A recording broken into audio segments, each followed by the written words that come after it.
Third is the rookie John Stuper. And, of course, there's been enough written to fill the pages of Gone with the Wind, and the contrast of the 37-year-old veteran Don Sutton and the kid John Stuper in their second match. Let's take a look at the Brewers lineup. Paul Molitor opening up at third base.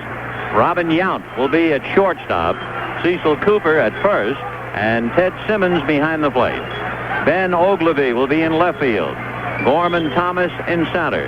Don Money is the designated hitter. Charlie Moore in right field.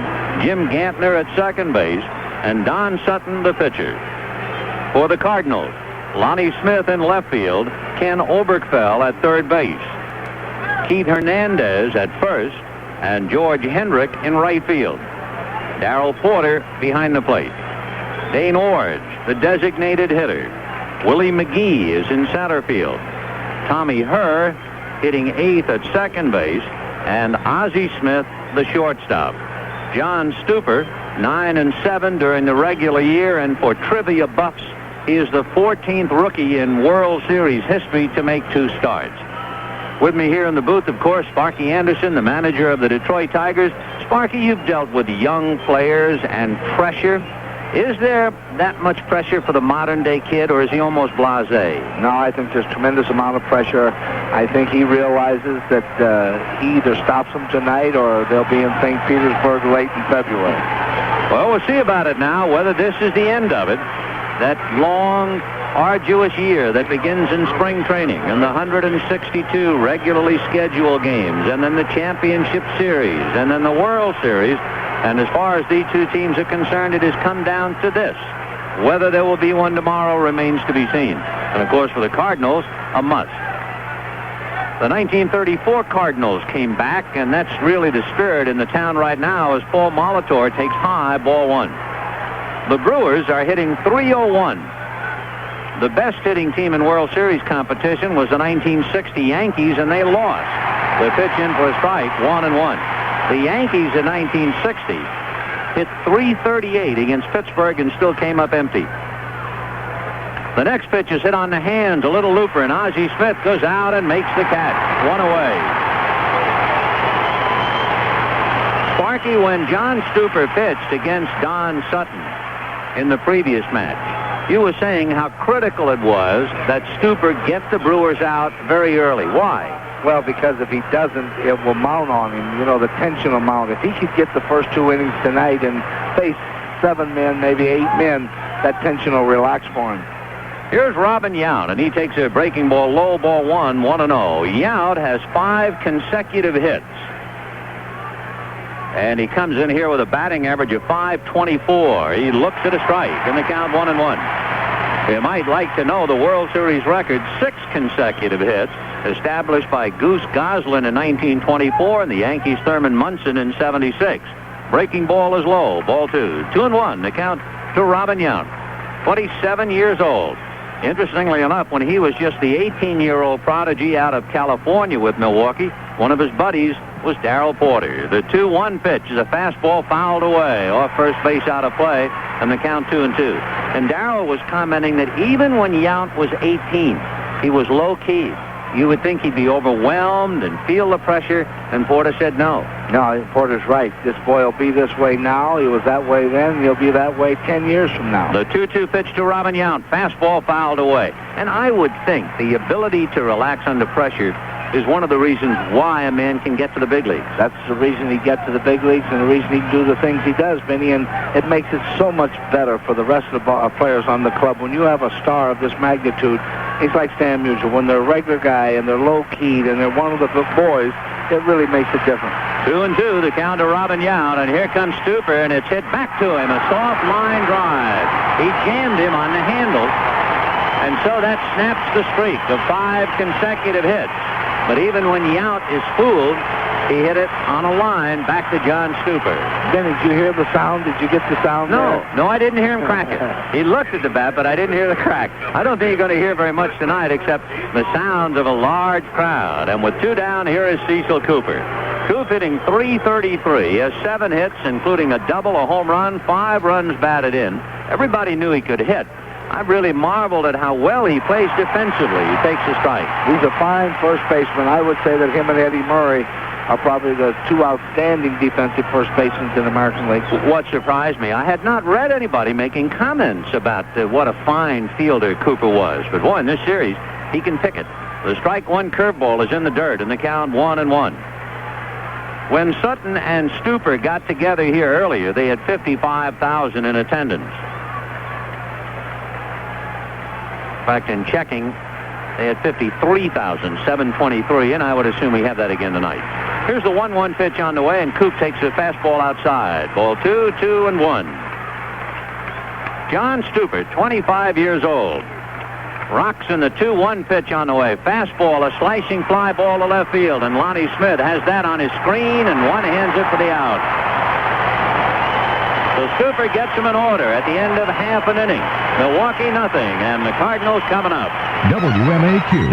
Mr. Malone? Yes, but... Pearl's party planning. We got your order for petunias, orchids, assorted violins. That's assorted violets. Oh. Hold the violins, fellas. Pearl has terrible handwriting. Well, these flowers were for my wedding reception. So? That was 2 weeks ago. Well, it's our delivery truck. Broke down. Just got to fix. Sign here, please. Hey, don't you know about Jartran? Sure. Hey, Ralph, got any more of those night-blooming Jartrans back there? No. Jartran Truck Rental. Oh. It's a company that rents trucks and trailers and vans just the right size for your needs. Where do you want these garden hoses? I asked for roses, not hoses. Boy, Pearl has terrible handwriting. Well, she won't have a business if she doesn't find out about Jartran Truck Rental. You know, Jartran makes sense in today's economy. We can rent trucks just for our busy season. That month when everybody gets married? June. No, Pearl. Pearl's party planning. Brother. Hey, what should I do with these musicians I brought over? I didn't order musicians. You sure did. Look right here, an assortment of jazzmen. That's jasmine. It's a flower. I gotta talk to Pearl about... For a limited time, any Jartran truck is just $29.90 a day for local rentals, Monday through Thursday. Restrictions apply, so ask for details. Friends, this broadcast is presented by authority of Major League Baseball, intended solely for the private, non-commercial use of our audience. Any publication, reproduction, retransmission, or other use of the descriptions and accounts of this game without the express written consent of Major League Baseball is prohibited. The temperature here in St. Louis, 70 degrees, and the wind out of the south, and the way the ballpark is laid out, blowing from right to left, 28 miles an hour. So it is the overture to the storm that we're expecting in perhaps an hour or thereabouts. Don Sutton, he has been pitching professionally for 17 years in the big leagues, 591 games, 4,136 innings. He has been on pennant-winning ball clubs with the Los Angeles Dodgers in 1966, 1974, 1977, and 1978. He was not a member of the Dodger team that won the championship in 1981, and he came 1 year late of the championship team that won in 1965. And with all of that on the line, he finally has a chance to get his World Series ring tonight, Sparky, and I would think, considering his tenure, this might be as big a game as he's ever pitched in his career. And he might have a little tension, Benny, because even though he's pitched all those years, it is the first opportunity he'll ever have to have a World Series ring. And for Don, it will be his 8th World Series start. He is 2-2, and he joins names like George Earnshaw, Rube Marquardt, Vic Raschi, Bob Turley, and Jim Palmer making that many. Lonnie Smith up there looks at a fastball high, ball 1-0. Lonnie Smith hitting .250. He has a couple of hits, 5 of them, 2 doubles and a triple. And in the leadoff role, Sutton back to him 1-0, and the pitch is a little high again, ball 2. Is it me? Sutton's first 2 pitches, that's as slow as I've ever seen him wind up. Yeah, he's winding up very slow, and he's not following through good enough, Benny. In fact, he wound up there as if he was underwater. 2-0, the count to Lonnie Smith. Don into the windup, and the 2-0 pitch on the way is high. You know, in his early years, he had a tendency to recoil instead of following through, and when he recoiled, he was high. And as you just mentioned, he's not following, and he's up 3-0 now to Lonnie Smith. Sutton went 6 innings in his first start, gave up 4 runs and 5 hits, and gets in there with a pitch for a strike, and the count 3-1. Lonnie Smith was 0 for 3 against Sutton in that first game. Lonnie, right-hand hitting left fielder, waiting. Sutton checking with Ted Simmons into his windup, and the 3-1 pitch on the way. Fast one swung on and missed, 3-2. Sutton had to beat Baltimore and Palmer. He had to beat the Angels. He couldn't beat Stuper, Interesting thing, Don Sutton has not won here in St. Louis in 6 years for whatever reason. 3-2 pitch on the way to Lonnie Smith. Sutton delivers. Strike 3 called. He hit the inside corner at the knees, and down goes Lonnie Smith. One of the things I'm sure Don Sutton will always remember if you played word association with him in this ballpark. He was kicked out of a game here. Doug Harvey kicked him out, 1978. Thought he was monkeying around with the ball. Sutton got hot, and he was kicked out. I remember that one. I remember. There is Ken Oberkfell, the left-hand hitting third baseman, with 1 out, first inning, no score. Sutton into the windup, and the first pitch to Oberkfell is a little high, ball 1. Kenny hit just under 290 during the regular year, and quietly, not getting the out headlines, understandably, but he's hitting .438. Pretty good-looking hitter, too, Ben. The 1-0 pitch on the way to Ken Oberkfell. Sutton delivers and gets it in there at the knees. 1-1. Jim Evans of the American League calling balls and strikes. Lee Wire of the National at first. Bill Haller, who will retire when this World Series ends. He's a senior umpire in the American League. He's out at second. The 1-1 pitch on the way is swung on and popped in the air into shallow right center. A trio of Brewers, and it'll be Charlie Moore making the catch for the second out. To continue with the umpires, John Kibler's on the line at third. Dave Phillips on the foul line in left field, and Satch Davidson is on the line in right. The first ball was thrown out by Stan Musial, and it was caught by Butch Yatkiman. And what a story Butch is. He has been the equipment manager of the Cardinals for many years and has been working for the St. Louis Cardinals for 59 years. And he is going to call it a career after the series. Sutton delivers low and away to Keith Hernandez, ball 1. Hernandez will be 29 years old on Wednesday, tomorrow. The 1-0 pitch to Keith. He has a look at a strike, and the count 1-1. And on deck, George Hendrick just celebrated his 33rd birthday yesterday. 1-1 to Keith Hernandez. Hitting 158, but he has hit the ball better than that. Sutton ready. Don delivers fastball, and is a hopper flagged by Cooper. Overhands to Sutton in time for the out. And at the end of an inning, no score. WMAQ.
We believe that a car that gives you more miles from the gas tank doesn't have to give you less of anything else. That's the philosophy that makes our Skylark quite possibly the best disguised economy car in America.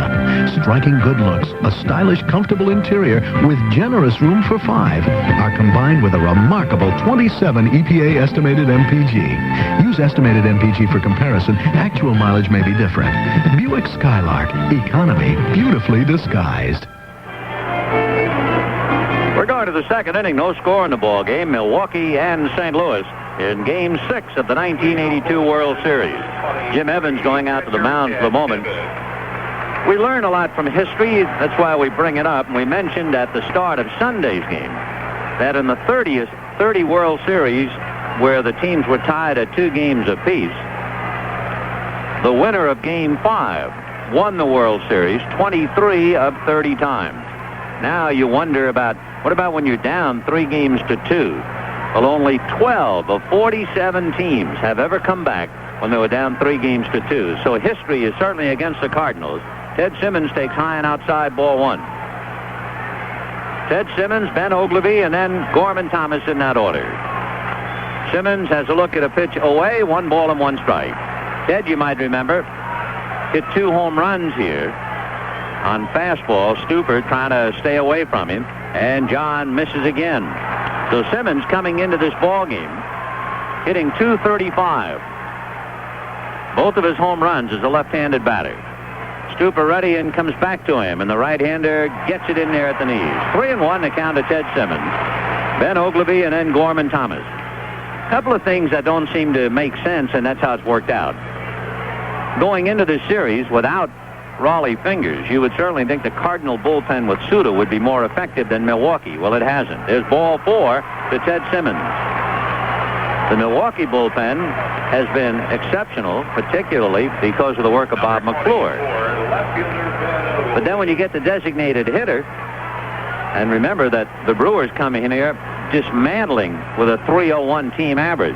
Milwaukee's designated hitters are only hitting .167. The Cardinal designated hitters .316. So you figure it out. You can never figure it out, Benny. It's one of those crazy things. Here's Ben Oglivie hitting .211 in the series. Left-hand hitter, constantly in motion at the plate. Stuper delivers, and it's sliced foul off third, out of play, and the count 0-1.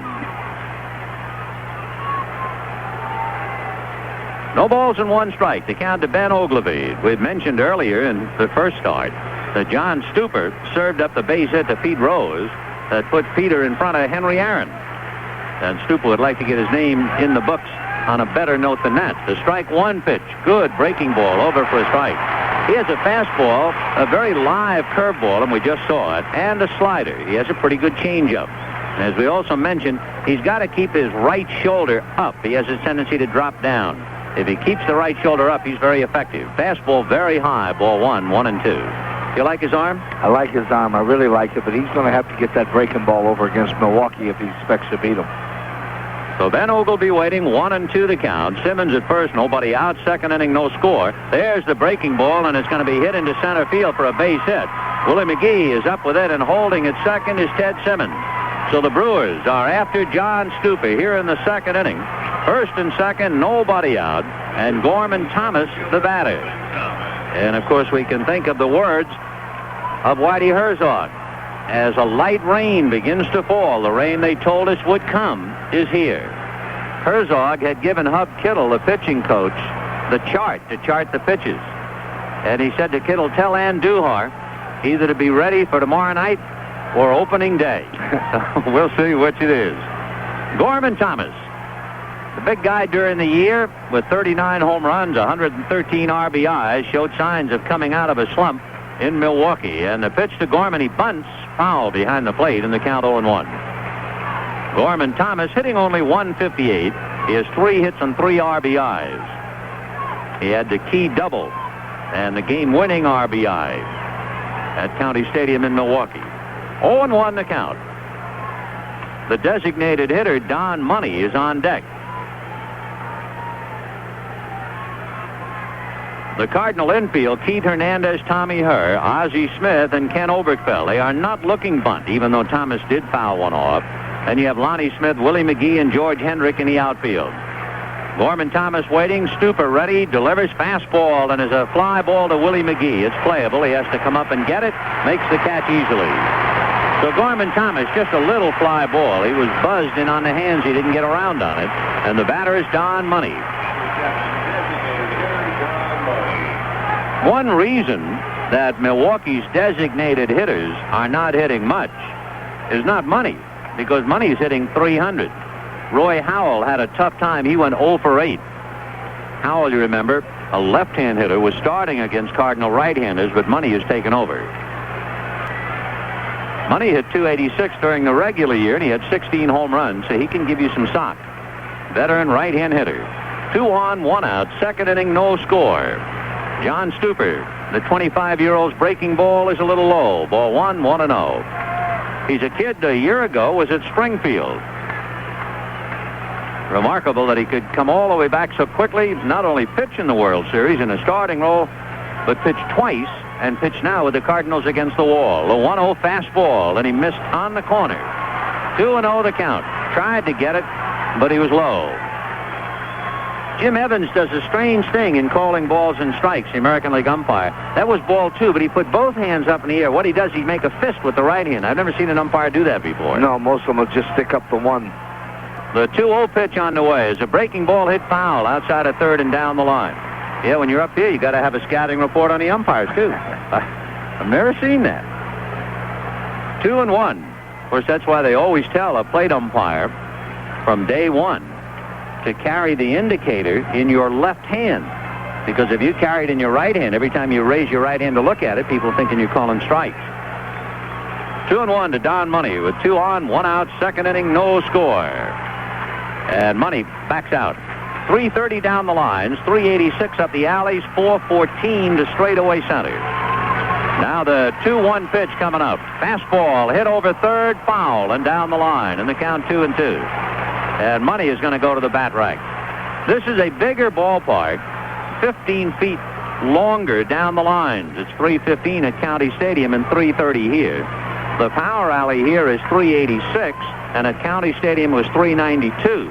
And then center field, it was 404 at County Stadium. It's 414 here in St. Louis. So this is a bit bigger ballpark.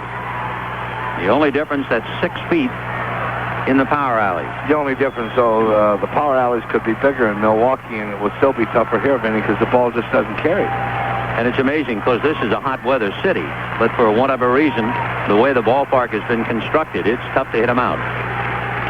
2-2 the count. Stuper battling to keep his ball club afloat. Looks in to get a sign. Money waiting, and the 2-2 pitch on the way is swung on and fouled back directly below us. 2-2. The Cardinals hit 67 home runs all year, and they hit only 27 here in this ballpark. I can understand, the type of ball club they have. Whitey's put together a speed club, and he really doesn't care about the power. He wants people that can run.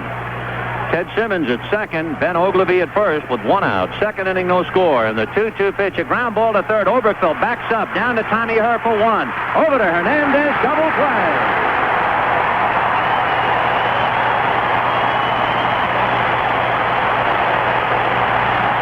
That's the luxury of AstroTurf. The third baseman could back up to get the hop, and it didn't eat him up. On grass, it might have devoured him. And at the end of an inning and a half, no score. WMAQ. If you're looking for car insurance that respects your family budget, check with State Farm. State Farm became a leader in car insurance by offering low rates and backing it up with great service. Now State Farm's a better buy than ever. Low rates, great service, and the fast, fair claims handling State Farm is famous for. For an outstanding value in car insurance, check with State Farm. And like a good neighbor, State Farm is there.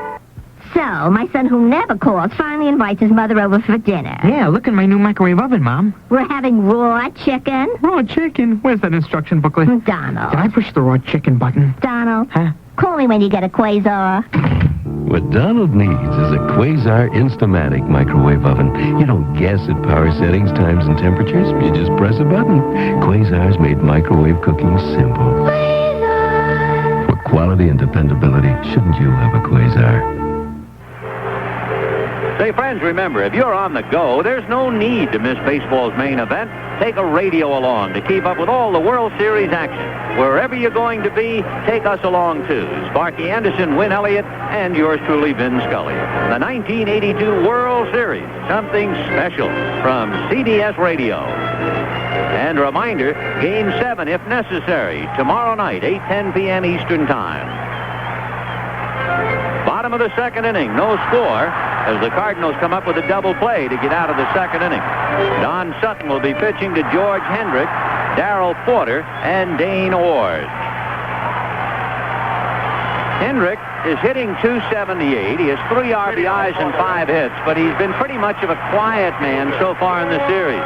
The bulk of his hits have been on the infield. But as everybody knows, he's the power hitter. He hit 19 home runs and had 104 RBIs for the Cardinals. And if he wakes up with that bat where he's really hitting, he can be trouble. He's the guy that's got to wake up, Vinny, if they're going to put some runs on the board. Don Sutton looks in to get a sign, and George Hendrick waiting at the plate. Sutton into the windup. Don ready over the top, and the pitch is just outside. Ball 1, 1-0. Somebody asked Don Sutton, are you glad that you're pitching this game? And he said, no, I'd rather have a 28-year-old Sandy Koufax or a 26-year-old Tom Seaver pitch it. The 1-0 pitch on the corner for a strike. 1 ball and 1 strike. Whoops.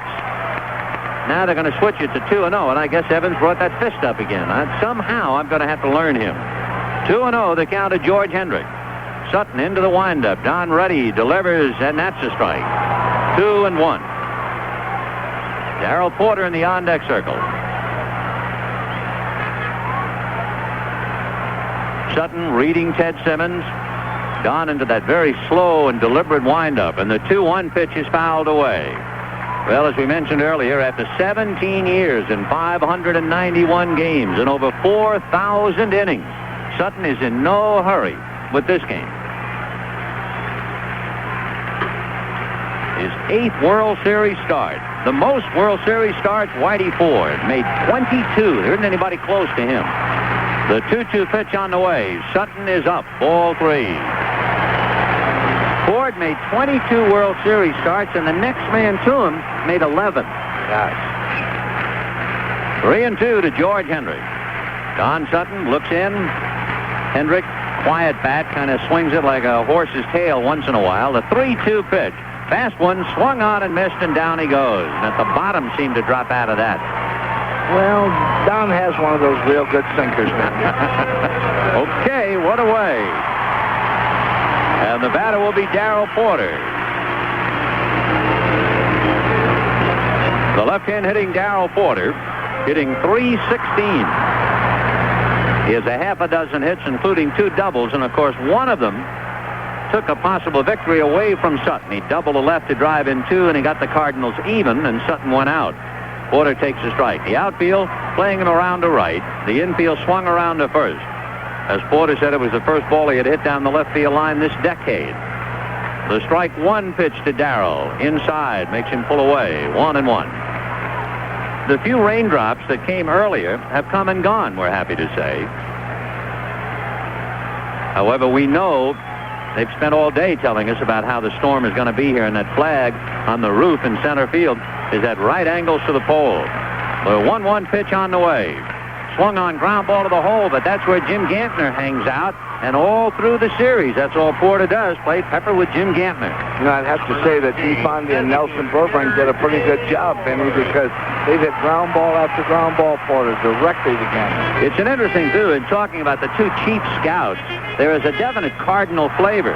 Fred McAllister, who was the chief Cardinal scout, was a shortstop in the Cardinal organization, and Nels Berbering, 8 years was in the Cardinal organization as a catcher, and of course he's the chief scout along with DeFonde for Milwaukee. With 2 down, here is designated hitter Dane Orge. Good hitter. He takes outside, ball 1. Orge hitting .400, including 2 doubles, 1 RBI. No score, bottom of the 2nd inning. We're just warming up, so pull up a chair and spend part of the evening with us. Sutton ready, and Don's 1-0 pitch on the way. Fastball sliced down the left field line. Coming over is Ogilvie in the corner at the fence and can't hold on to it. Then has trouble picking it up, and Orge will hold at second base.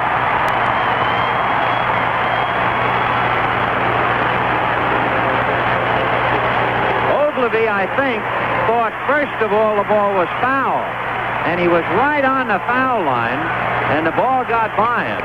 Dave Phillips, who is a St. Louisan, is the American League umpire on the left field foul line. And Ogilvie just stood down there as if saying, I know I didn't catch it, but I thought it was foul. So it'll be a slicing double for Dane Orge. And because of that wind blowing from right to left, boy, that ball carries. Ball really carries out there, Benny. I've never seen that ball carry like this in this ballpark. I think it's the wind. When we went on the air, they told us the wind was 28 miles an hour. And as we mentioned, that flag was almost starched. So here is Willie McGee trying to pick up Orge from second base. No score, 2nd inning. Sutton ready. Don deals. Fastball grounded to the hole. Over to get it is Robin Yount. It went right through his legs. And here comes Orge to score.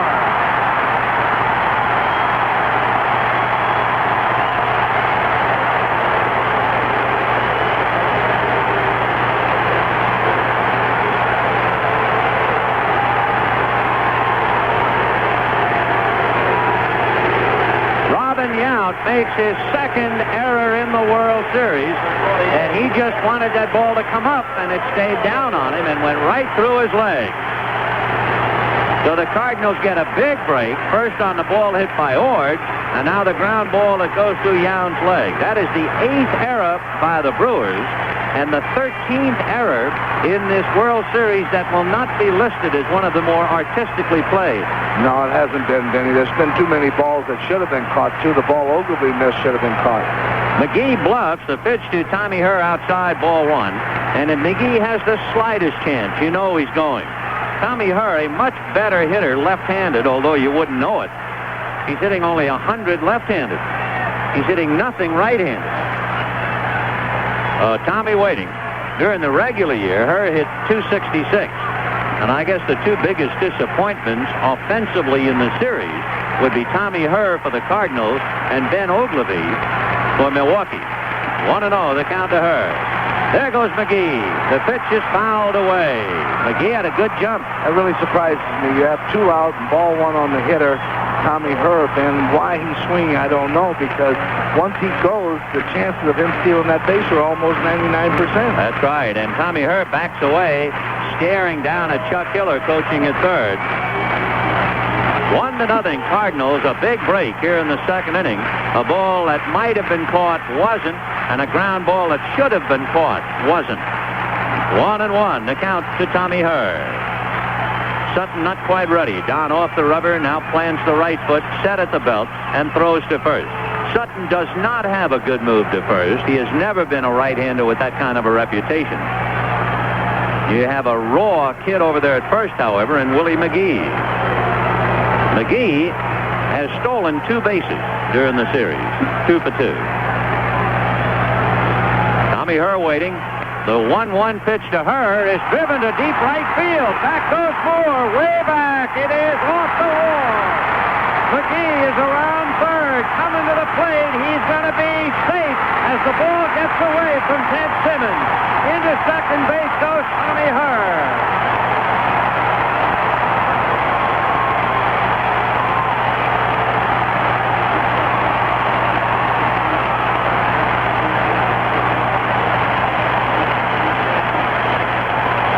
Herr doubled high off the right field fence. He missed by a little bit of hitting it out, and I think that wind blowing from right to left might have cut it down. Then the throw to the plate appeared to have McGee. Charlie Moore got it in there in a hurry, but Ted Simmons was unable to handle it. It was a good throw that had McGee beaten, and Simmons tried to pull it down and left it hanging in the air as he came down with his hand. He was out if he held on to the ball, Ben. So Moore did everything expected of him in right field, but they couldn't get McGee, and it is 2-0 St. Louis. And now here is Ozzie Smith. Sutton out of a stretch. Don delivers, and the pitch is strike. And with all of his years, Sutton's no doubt got to fight a negative thought. Hey, after all this, it's not going to be my night. No question. If you play baseball like they're playing this inning, you're not going to close it out and say. 0-1 the count, and the pitch to Ozzie inside. 1-1. So with 2 out, Ord hit a ball that Ogilvy might have caught but didn't. McGee hit the 3rd out, a ground ball that went right through Robin Yount's leg. Herr doubles, but McGee would be out at the plate, except Simmons doesn't hold on to the throw. All of that in the second inning. The 1-1 pitch to Ozzie Smith. Sutton delivers, and that's a little high. Ball 2, and the chant. Ozzie, Ozzie, Ozzie.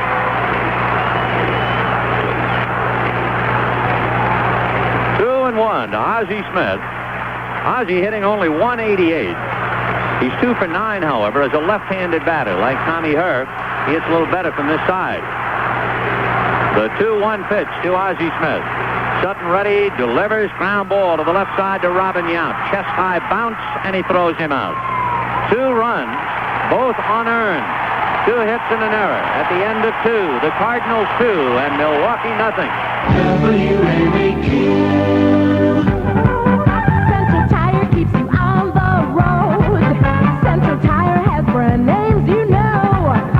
Like Michelin, who invites you to the grand opening of Central Tire's 4th location on Chicago's far south side. Along with savings up to 40% off on Michelin tires, Central Tire has a special World Series offer. The first 25 customers who buy a set of 4 Michelin tires at each Central Tire location receives a free Michelin winter jacket. Save up to 40% off on Michelin tires all this week at Central Tire. All tire purchases include free balancing and free mounting. Michelin, the quality radial tire designed to deliver long mileage and precise handling. Central Tire has a price for you. Central Tire, there with follow through. We'll fit your car with the best deal in town. At Central Tire, we're always around.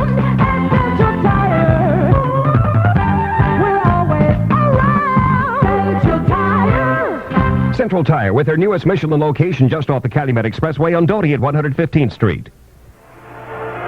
Friends, another fantastic event in space scheduled for November 11th, the 5th flight of the space shuttle Columbia, and the first time 4 Americans will be launched into space at once. CBS News covers the launch, spacewalk, and landing in special reports. Scheduled start November 11th. Hear it here. Well, it's a madhouse here at Busch Stadium. It was a madhouse at County Stadium in Milwaukee. It is the World Series is what it is.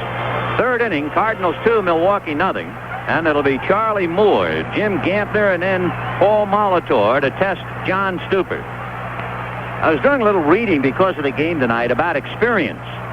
The sarcastic definition of experience, it gave you the ability to recognize the mistake when you made it again. The other one, and it's only right to talk about it because we're in his part of the country, Mark Twain. Twain talked about experience, and he said the important thing is to extract the wisdom from it and stop there.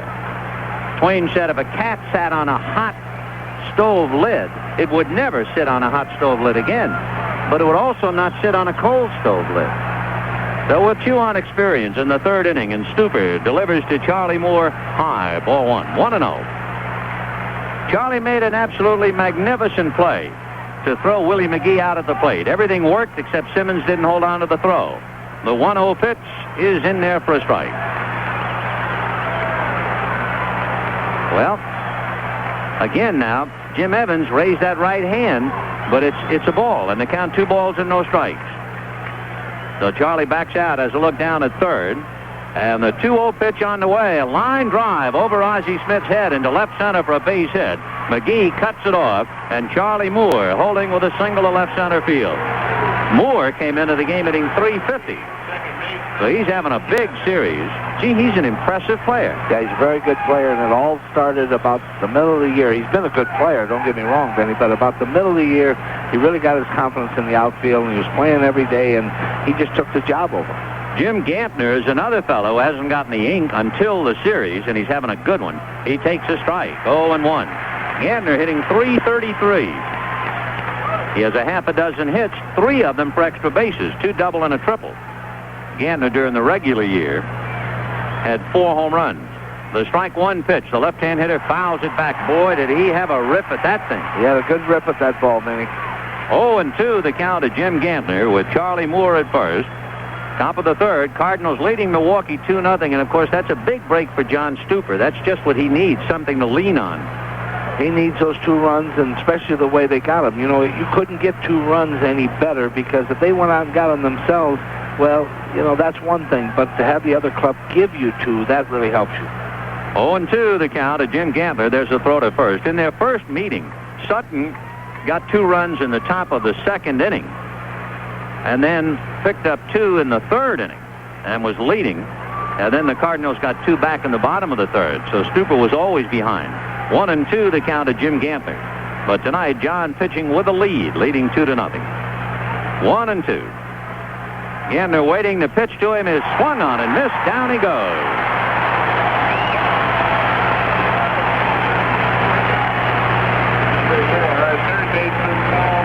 For John Stuper, his first strikeout, and the batter Paul Molitor. In that first game, when Stuper pitched, he struck out 3 in 4 innings. Paul Molitor popped ashore his first trip, only hitting .348. John Stuper ready, delivers as a ground ball to Herr. He shovels over to Ozzie, back to first, double play.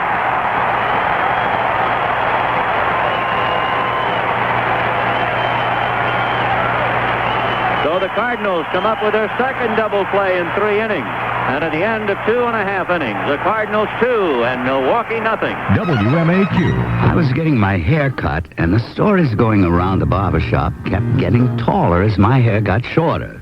So I told a true story about a Honda Accord 4-door sedan. Went like this. A fella bought one and took it for a shakedown run.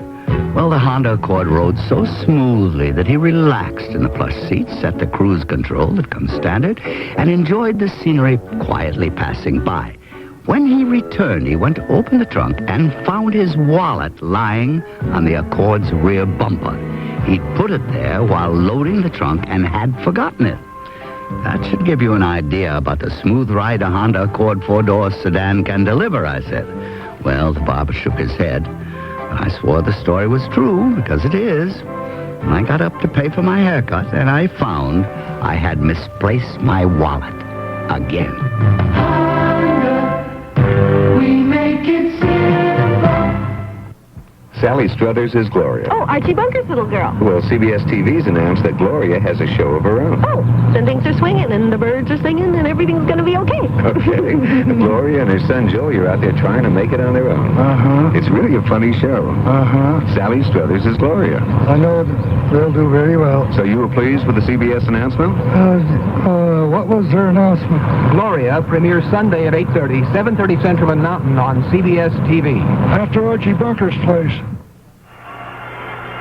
Let's pause 5 seconds for stations to identify themselves. It's Jimmy Pearsall after the game on 67 WMAQ Chicago. 2-0 Cardinals, bottom of the 3rd inning. And it'll be the second time around for Lonnie Smith, Ken Oberkfell, and Keith Hernandez. There are 12 players, 8 Brewers and 4 Cardinals, who have not yet appeared in the World Series.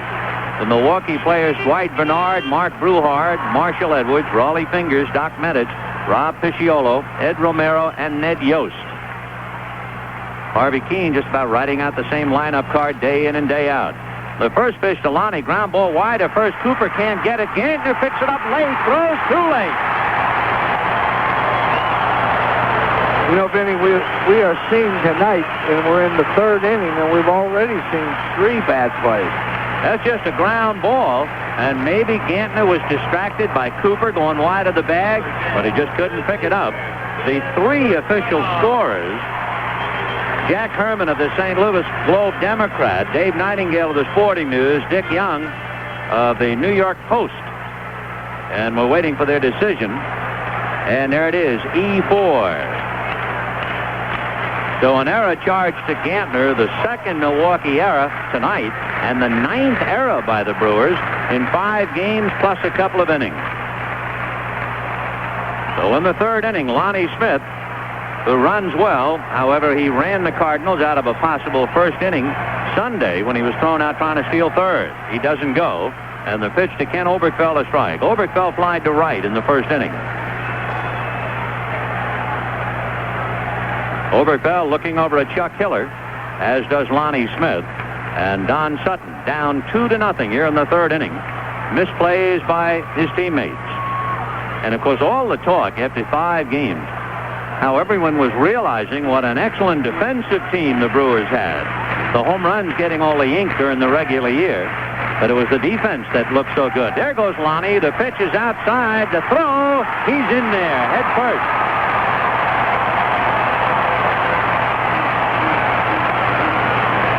Lonnie Smith diving head first, and he is shaken up. I don't know.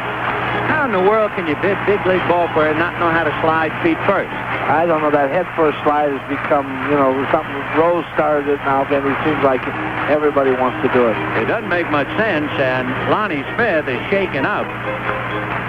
He hurt his left hand. So Hal Lanier leaving the first base coaching box. Red Schoendienst is going out there along with the Cardinal trainer. And for the moment, at least, Lonnie Smith is shaken up. Gene Gieselman just about out there now to check that hand. When you go in feet first, you can hurt your foot or your ankle. You go in head first. You hurt your hands, your head, your neck, your shoulder, The shoulder thing is what I really worry about, because there's such a chance that you can hurt that shoulder and never be able to throw again. The kid the Dodgers have, if he does not learn to slide properly, it is the one specter hanging over a brilliant career. That's Pedro Guerrero. If you can't slide, there's a good chance that you're going to lose a lot of time in your career, because you could hurt yourself bad. There's a light rain beginning to fall again here in St. Louis. A very fine mist. But it is only a mist when you are sitting in a broadcasting booth with overhead covering. If you're sitting out there, it's raining. 1-1 the count. So Lonnie Smith is at second. Nobody out in the third inning. 2-0 St. Louis. Oberkfell, Hernandez, and Hendrick trying to pick him up. Molitor up about even with the bag at third. Gantner is deep. Cooper is shortened up at first. And the outfield fanned out straight away. Yount trying to bird dog Lonnie Smith a little. And the fastball is lifted into shallow right field. Gantner goes out to make the play, and that's a wasted out from a left-hand batter especially. I hate to see that, because to me, if you can't pull that ball on the ground, then by God, you better bunt it. So Ken Oberkfell pops it up and leads his man at second base with one out, and that'll bring up Keith Hernandez. Hernandez grounded out in the first inning, a good play by Cecil Cooper. So Lonnie Smith at second base, 2-0 St. Louis, bottom of the third inning. And the light rain still with us. Don Sutton hands it aside, checking Ted Simmons. 37-year-old right-hander ready and delivers, and drops the first one outside, ball one, 1-0. It confuses me too, man. I tell you, I have never, ever seen an umpire call ball with his right hand and his left hand. Come on, Jimmy, baby. 1-0 the count. Keith Hernandez. Well, it's an education seeing the American League. 1-0 to Keith Hernandez, and he backs out for a moment, has a look at Chuck Hiller. George Hendrick in the on-deck circle. Lonnie Smith a cautious lead at second with one out. Now he tries to increase it. The 1-0 pitch to Hernandez. That's outside, ball two, 2-0. The Cardinals picked up 2 unearned runs in the second inning with 2 out. Ord doubled on a ball that Ogleby might have caught. McGee hit a ground ball for the third out and went right through Robin Yount's legs for an error and a run. Then Hurd doubled off the right field wall. Charlie Moore got the ball to Ted Simmons in time, and Simmons couldn't hold the throw that would have beaten McGee. 2-0, the count to Hernandez. And Lonnie Bluff's gone. The pitch over for a strike, and the count 2-1. So far, here in the third inning, the error by Gantner in the stolen base, but a big out as Oberkfell is unable to advance the runner. Popped it up. Hernandez waiting. He has 2 RBIs in the series. Sutton checking, and Bluffs again trying to shorten up Lonnie Smith. Of course, Robin Yount can't move too much and open up the hole at short. Gantner and Cooper deep on the right side. Sutton ready, delivers. Fast one, swung on and missed. In the count 2-2.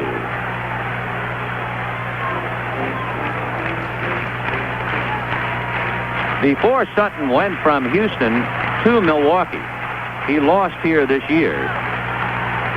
Mike Ramsey hit a home run off him. George Hendrick doubled against him. And as we mentioned, Don hasn't won here in 6 years. He bluffs again, stepping off the rubber. 2-2 the count. Keith Hernandez the batter, 1 out in the third. Cardinals 2 runs, 2 hits. And Milwaukee no runs, 2 hits, and 2 errors. Hernandez back up to the plate, pinwheeling the bat around, and again he waves at maybe a fly, the dreaded infield fly, right around home plate. 2-2. Okay, now they hook up, and Sutton at the belt. Don ready, a double look at Lonnie Smith, and the pitch is pulled on the ground to Gantner. Easy hops for Jimmy, and he throws to first. So Lonnie Smith takes to third. But of course, the key in the inning, besides the error, Oberkfell's inability to get the man over. And once again, here's George Hendrick. You know, Vinny, I think what a lot of people forget is, even say he would get Hendricks out here and they don't score. What he's had to do with the errors, he's thrown about 20 pitches more than he normally would have to throw, and this is going to tell later on in the ballgame. Oh, sure, especially when you're 37 years old. So George Hendrick struck out in the second inning. Hendrick with 3 RBIs in the series. Tall right-hand batter. Lonnie Smith down the line, and the pitch down and away, ball 1. in this series at least, I don't think there's been one pitch inside on Hendrick. They've kept everything down and away. Everything away, stands way away from the plate, and he doesn't really stride into the ball. 1-0, the count of George Hendrick. Lonnie Smith coming down the line all the way on a windup. He is out at the plate. Lonnie Smith trying to steal home on Don Sutton's slow windup, and they got him. And at the end of 3, the Cardinals 2, Milwaukee nothing.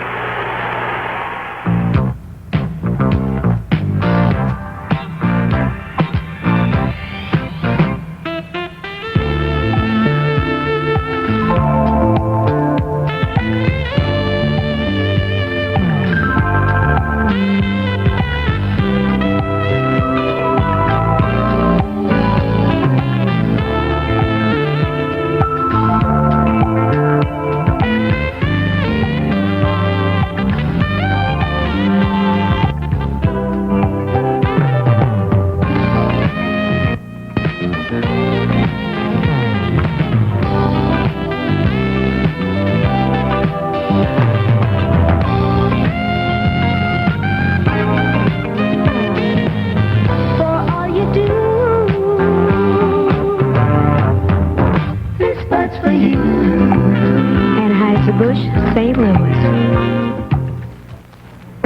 This fall from Motorcraft. Get up to $9.50 in refunds on some of the highest quality automotive products you can buy for any make of car. Save up to $4 on Motorcraft spark plugs and $1 on Motorcraft oil and air filters. Save $1.50 on 5 quarts of Motorcraft oil. Plus get $2 in bonus refunds on qualifying purchases. See your Motorcraft retailer for details now through November 30th. Motorcraft automotive products from Ford for the future of your car, for sure. At the end of 3 innings, the Cardinals leading Milwaukee 2-0. Jim Evans of the American League, the plate umpire, is going to be on a spot tomorrow morning, not because he's been raising that right hand in the air calling a ball. He's going to be on a spot because the country has seen Lonnie Smith going in head first, attempting to steal home, and I would say everybody who looked at it would say he was safe. Well, I'll put it this way, Vinny. It looked like he was safe. Lonnie, the one time in going in hand first, and the tag was up on the arm, and it certainly appeared as if the hand was on the plate. Whitey Herzog went out and argued briefly, and we'll be going to the 4th inning, but I would think that you'll be reading about it and seeing it on the news, because Lonnie's right hand was certainly on the plate, and the tag was up on the chin. However, into the 4th inning, Cardinals 2, Milwaukee nothing. Robin Yount, Cecil Cooper, and then Ted Simmons. I'll bet you, though, Benny, tomorrow in the box score he was out, and they don't have a run. And will always be out, forevermore. John Stuper, ready, delivers, and the first one is swung on and missed. Yount had his string of 5 consecutive hits snapped when he hit a soft line drive to Stuper in the 1st inning. Then had the ground ball go through his legs for an error in the 2nd inning. 0-1 the count. Stuper ready, back to him with a curveball. That's lifted to right center field, but Hendrick has a bead on it. George is there waiting and makes the catch for the out. 1 out in the 4th inning.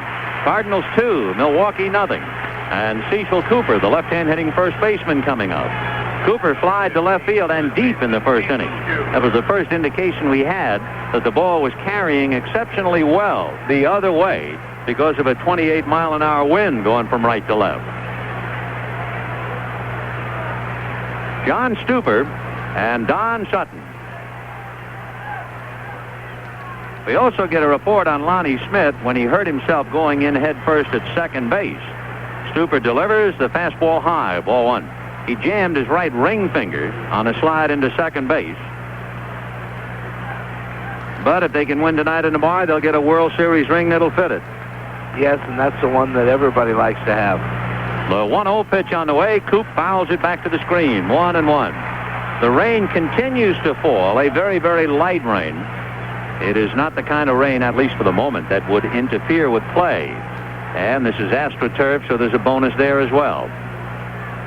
They were talking about showers all day in St. Louis, and then they finally got to an 80% chance of showers tonight.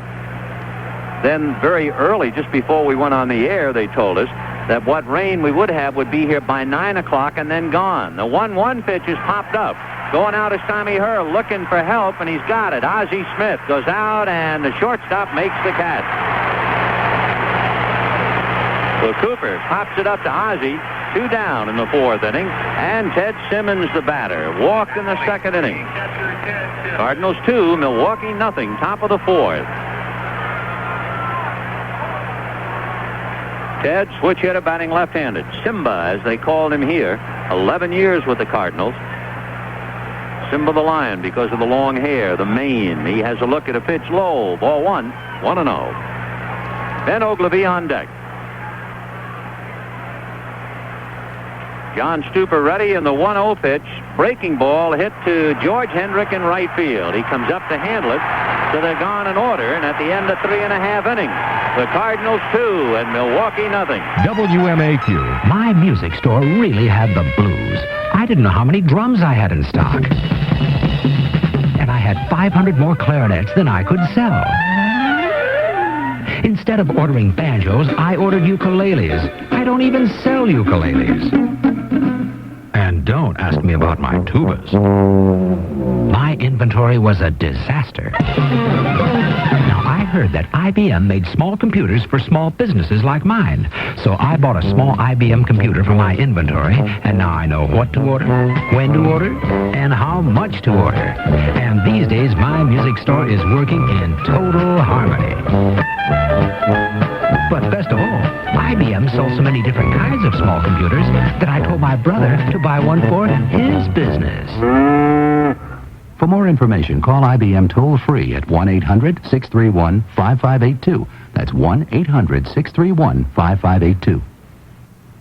What's it like to own a Buick Riviera? Well, remember when you were maybe 9 or 10 and you'd get a chance to ride in the front seat of your dad's car with all those wonderful buttons and dials around you, and everything, including you, seemed larger than life? That's kind of what it's like.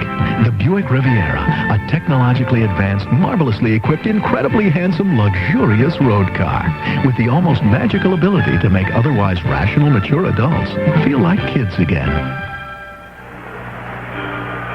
We're going to the bottom of the 4th inning here in St. Louis. The Cardinals 2 runs, 2 hits. Milwaukee no runs, 2 hits, and 2 errors. One of the 2 errors responsible for the 2 runs in the 2nd inning. Don Sutton, in that slow and very deliberate windup we were talking about at the start of the game, nevertheless was able to get the ball to Ted Simmons to get Lonnie Smith in his attempt to steal home in the 3rd. So now in the 4th inning, George Hendrick, who is left of the plate, Darrell Porter, and then Dane Orge. So Hendrick just waiting for Don Sutton, and I also think he's waiting for the charge of the crowd to settle down. And now George climbs in. 2-0 Cardinals, 4th inning, battling to extend the World Series to a 7th game. And Milwaukee trying to close it out. Sutton on the rubber. Don ready in the right-handed deals. Fastball, pop foul off to the right of the plate, out of play, and well back into the crowd. 0-1 the count. Although there is a very light rain, it is not that uncomfortable because when the game started, as we told you, the temperature, 70 degrees. 0-1 the count to Hendrick. Sutton ready. Don comes back 0-1, and the pitch is looped over the head of Robin Yount into center field for a base hit. So George Hendrick opens up the 4th inning with a single to center, and the batter will be Darrell Porter. Hendrick does not run very much. He did try to steal a base in the series and was thrown out for his efforts. He stole 3 bases during the regular year, and he was caught twice. So Hendrick at first held on by Cecil Cooper. And Porter, Orge, and McGee all hitting left-handed against Don Sutton. Don hands it aside. He was 4-1 with the Brewers during the regular year. Sutton at the belt, looks over at Hendrick, comes to the plate to Porter, low, ball 1. He shut you out, didn't he? He shut us out. That was his first win. He had lost to Cleveland, and he was 0-1, and we came in, and he pitched a brilliant game against us. 1 ball and no strikes, the count of Darrell Porter. Of course, you had seen Sutton so much in the National League Did you have anything particular to say to your hitters before the game? Yeah, I told him, I said, he's going to come in and out. He's not going to overpower nobody. And I said, try to go the other way with him. Well, that night, and I said it, was the best game I'd ever seen him pitch. The pitch on the corner for a strike to Darrell Porter, and the count 1 ball and 1 strike. Don checking. George Hendrick, a short lead at first. Sutton turns, drives him back anyway. After all, Lonnie Smith stole second in the 3rd inning, tried to steal home in the 3rd inning. The Cardinals figure to do some running anyway, and especially against a Brewer pitcher who is as deliberate. Oh, a quick pitch. Oh, sure. He balked just as sure as I'm sitting here. And down to second goes George Hendrick. The rule still says you have to come to a stop.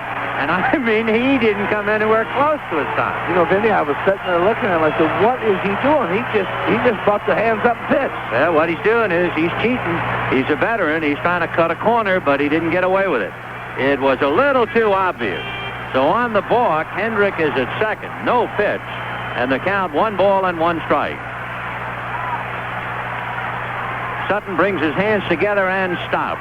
And the 1-1 pitch on the way is swung on, and a drive to right. Back goes Charlie Moore to the wall. It's gone.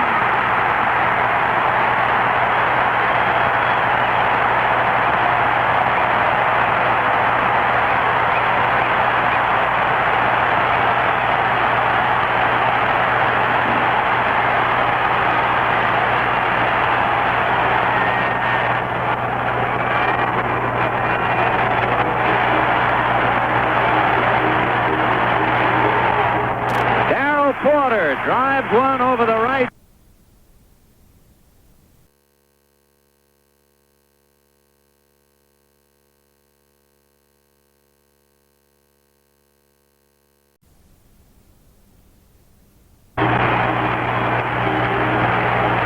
Boy, they are remarkable, the historians. I mean, how much time has elapsed since Don Sutton balked? Couple of minutes, maybe? About 2 minutes. I've got a sheet here, all the balks in World Series history. Staggering. I will bore you with it. 4-0 Cardinals, and here is Dane Orge, and he takes a wrinkle up high. Ball 1, 1-0. Sutton, a picture of dejection. On the base hit, the balk, and then the 2-run home run. The 1-0 pitch to Dane Orge. Swung on, line drive down the right field line and in the corner. Orge on his way for extra bases. Moore only now getting it.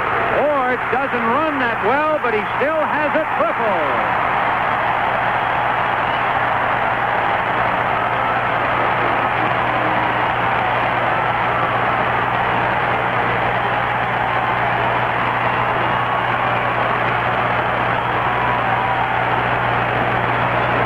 Slayton goes running down to the Milwaukee bullpen. 4 runs, 5 hits. No errors for the Cardinals. No runs, 2 hits, and 2 errors for Milwaukee. And Slayton immediately begins to warm up. Runner at third, nobody out. The infield up, and Willie McGee the batter. And Don Sutton into a windup and delivers, and it's swung on and missed. 0-1. Vinny, I'm very surprised when he runs Slayton down like that. Normally the pitching coach will take his time and stroll out there and give Slayton a chance to maybe throw 10, 15 pitches. Yeah, he went running down as if his house was on fire. And Slayton heating up in a hurry. The strike 1 pitch to Willie McGee. Curveball, a high chopper over the mound. The out has it. The runner holding at third. The out recorded at first. So McGee can't pick him up. Now there's a case, Vinny, with nobody out, infield in, the third base coach will tell him, Whitey will give him a sign, he'll either say down or halfway. He won't go on a ball hit in the ground. Now with 1 out, I guarantee you Orge is going to go no matter if the infield is in or not on a ball on the ground. Tommy Herr doubled to right field in the 2nd inning. McGee barely getting in underneath the throw by Charlie Moore. The infield is still up. Sutton turning deep in thought. Started to work from a stretch, but wants to double check. Now he's on the rubber, and he's going to go to what little windup he has.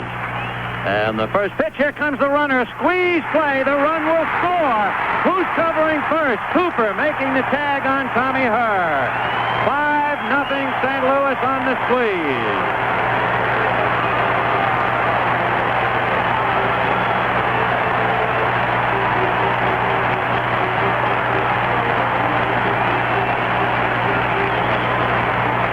What an inning.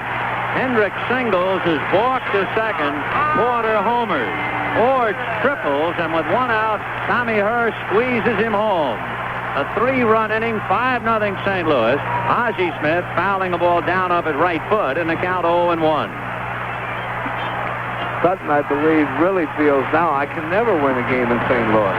Right. Not having won here in 6 years, having been actually kicked out of a game here in 1978. But you know what? It's raining, and this is not an official game. The strike one pitch on the way is a ground ball to Cecil Cooper. Juggles, recovers on the bag. Remember, with the home team leading, it has to go 4.5. Well, we've got the end of 4. The Cardinals 5 and Milwaukee nothing. WMAQ. Mr. Malone? Yes? Pearl's party planning. We got your order for petunias, orchids, assorted violins. That's assorted violets. Oh. Hold the violins, fellas. Pearl has terrible handwriting. Well, these flowers were for my wedding reception. So? That was 2 weeks ago. Well, it's our delivery truck. Broke down. Just got to fix. Sign here, please. Hey, don't you know about Jartran? Sure. Hey, Ralph, got any more of those night-blooming Jartrans back there? No. Jartran Truck Rental. Oh. It's a company that rents trucks and trailers and vans just the right size for your needs. Where do you want these garden hoses? I asked for roses, not hoses. Boy, Pearl has terrible handwriting. Well, she won't have a business if she doesn't find out about Jartran Truck Rental. You know, Jartran makes sense in today's economy. We can rent trucks just for a busy season. That month when everybody gets married? June. No, Pearl. Pearl's party planning. Oh, brother. Hey, what should I do with these musicians I brought over? I didn't order musicians. You sure did. Look right here, an assortment of jazzmen. That's jasmine. It's a flower. I gotta talk to Pearl about For a limited time, any Jartran truck is just $29.90 a day for local rentals, Monday through Thursday. Restrictions apply, so ask for details. Friends, for an inside look at the stories in the sports world, CBS Radio has 2 daily shows which will interest you. Sports Time with Brent Musburger and Kurt Gowdy on sports. Brent is keeping a watchful eye on such issues as the NFL labor negotiations. Kurt serves up interviews with the big names in sports. Brent Musburger and Kurt Gowdy, hear them here on most of these CBS stations. We're going to the 5th inning. The Cardinals 5 runs, 5 hits, no errors. Milwaukee no runs, 2 hits, 2 errors. But of course, all you have to do is remember how the Cardinals were leading Milwaukee 5-1 and how quickly that game got away. Well, that was the other night, though, Benny, and Stuper's throwing. He got over the critical time, I think. The first 2 innings were his critical stage, and he looks like now that he's just growing with confidence each inning. Well, we'll see how he goes in the 5th inning, and the rain is really coming down. The Cardinals have to get 3 outs for it to be an official game. And it is raining hard now. Before, it was a light mist and then a light rain, but it is coming down. However, again, if we're going to quote the weatherman, he said what rain we will get will come through the area and leave, well, he said 9 o'clock local time, 35 more minutes. Ogilvie takes a strike and the count 0-1. The left-hand hitting left fielder singled to center in the 2nd inning. Boy, that was a pivotal inning for John Stuper. The breaking ball is low, 1 ball and 1 strike. Simmons had walked, Ogilvie had singled, and as Sparky pointed out, it was so critical for Stuper to get going in the early part of the game. And Don Money came up and banged into a double play after Gorman Thomas had flied to center. Fly ball to right center field and deep. Going back is McGee. He's going to get his face wet. Looking up into the rain, he makes the catch. 1 out. I would also think, however, it would have to rain 40 days and 40 nights to make this a curtailed game. They'll get 9 innings here somehow. Would you like to see those people stop this here thing before the game was complete? No way. Cardinal fans would kill them, Benny. No, they'll build an ark first. And the batter is Gorman Thomas, who flied to center. Gorman 0 for 1. Stuper without a windup. Broad-shouldered right-hander's fastball is hit foul outside of 3rd and down the line, and the count 0-1. In the rain with all the gaily colored umbrellas, and boy, they are rainbow-hued. They've popped up all around the ballpark. No balls and 1 strike to Gorman Thomas. Thomas trying to dry off the bat. Tough getting the grip. It's tough holding the baseball to pitch it, too. Yeah, and the fans think he's trying to stall. Here's the strike one pitch on the way. Curve high and inside, 1-1. I will never forget, I realize it's ancient history. In 1950, Philadelphia won the pennant. But right down in the last few days of the season, every game was of the utmost importance. Here's the 1-1 pitch. Fastball in there, strike two. The Dodgers were playing the Boston Braves. It was the bottom of the fifth inning. The Dodgers were leading by a run. And I remember I can still hear Red Barber describing this tremendous storm approaching Braves Field. And the first two Braves made out. The 1-2 pitch on the way outside, ball two, 2-2. Sam Jethro got into the box just as the rain started to come across left field. If Jethro had backed out, whacked at his spikes, tied his shoes, done anything, the game would have been washed away. The 2-2 pitch to Thomas Lowe, ball three. You know, he swung at the first pitch, hit a ground ball to Reese, who threw to first for the out. The rains came, there was no more, and the Dodgers won the game in 5 innings. Oh, that drive a manager crazy. 3-2, the count to Gorman Thomas. One out, top of the fifth inning. Cardinals 5, Milwaukee nothing. Stuper ready in the 3-2 pitch is swung on and fouled away. It was also, in all honesty, one of the great broadcasts of a ball game I ever heard. The way Red described the storm. And on the last out, he had raindrops hitting the bill of Pee Wee's cap as he fielded the ground ball, and the rain followed the throw across to Hodges. It was magnificent. One out in the fifth inning. Cardinals 5, Milwaukee nothing, and Stuper deals, and it swung on and missed. Slider got him.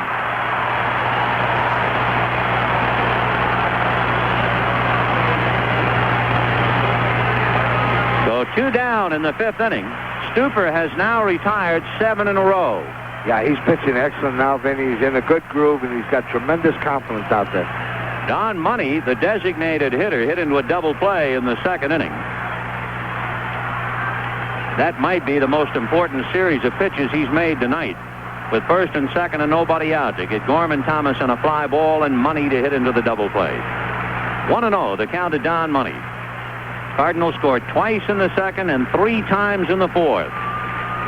Now the 1-0 pitch on the way. Fast one, swung on and missed. 1-1. Cardinals got 2 unearned runs in the second, but boy, they earned them in the fourth.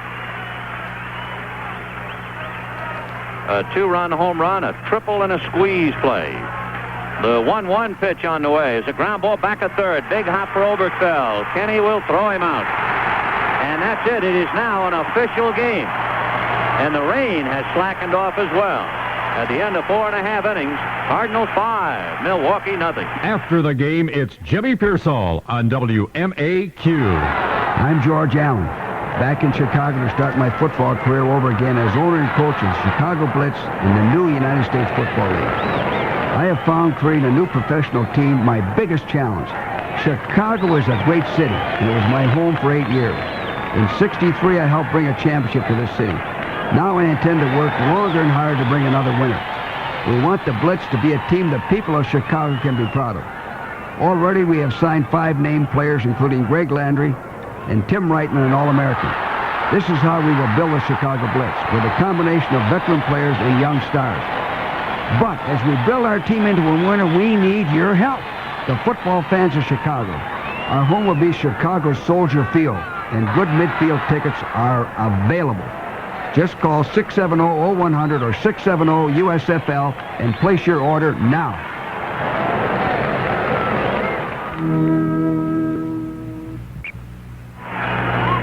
Friends, wherever you are, election night, November the 2nd, follow the results with CBS News on most of these stations. 2 reports each hour, plus net alert bulletins when results can't wait. Stay in touch with every development election night with CBS News. Hear it here. 5-0 Cardinals, bottom of the 5th inning, and Don Sutton going back to work. Sutton will be pitching to Lonnie Smith, Ken Oberkfell, and Keith Hernandez.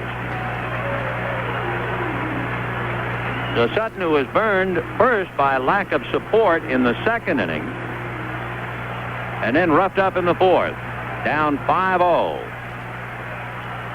Lonnie Smith struck out in the first inning, was aboard on Gampner's error in the third, stole second, and eventually tried to steal home and was called out by Jim Evans, the plate umpire.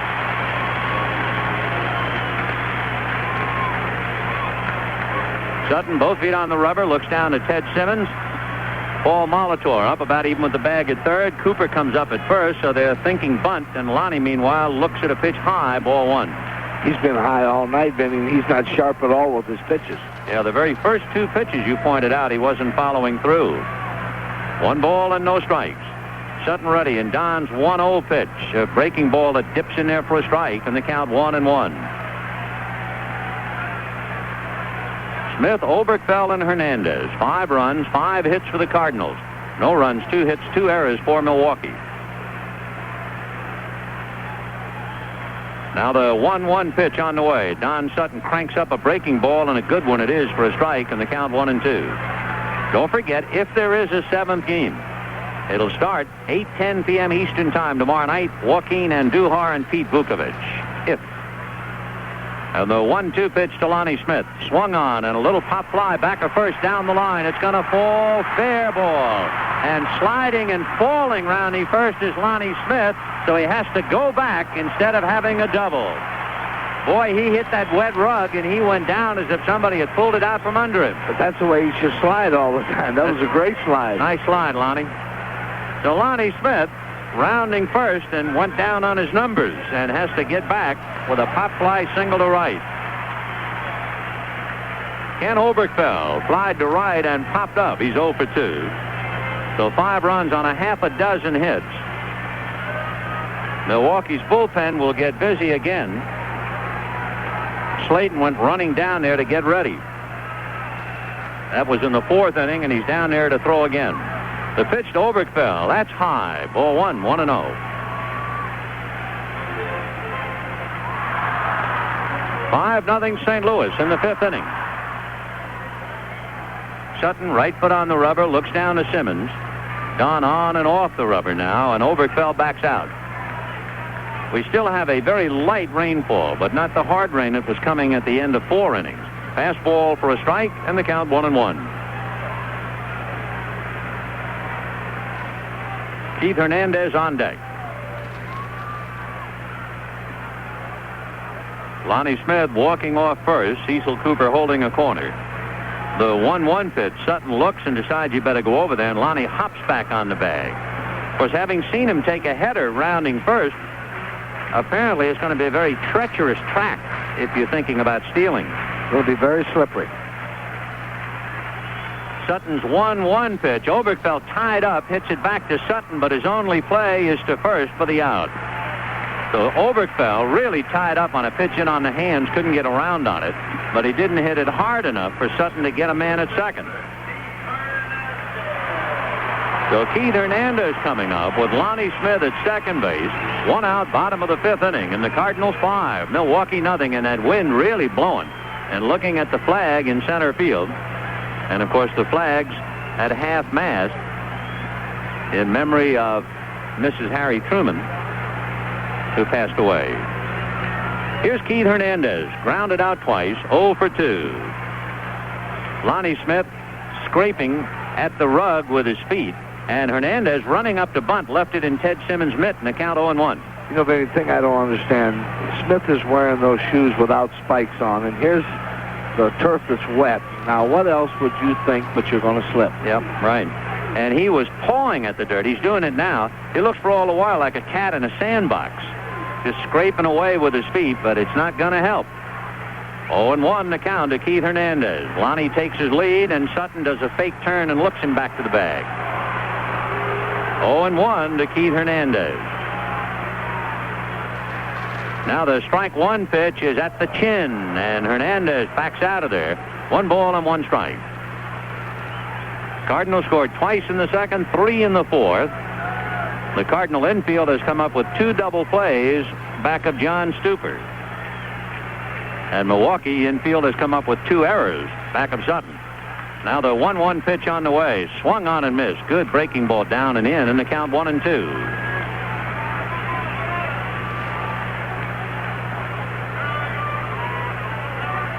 Hernandez trying to pick up Lonnie Smith. George Hendrick on deck. Light rainfall still with us here in St. Louis. It is now an official game. 1-2 the count to Keith Hernandez. Sutton at the belt, looks at Smith, comes to Keith, fastball fouled away. Off third, out of play, carrying upstairs. 2-1-2.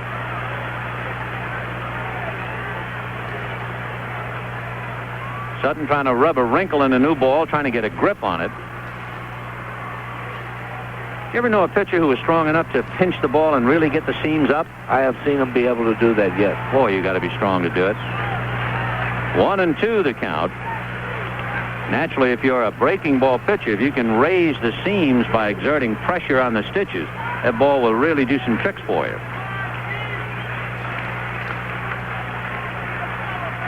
Hernandez waiting. Sutton at the belt, looks at Lonnie Smith, comes to the hitter, and Keith takes inside.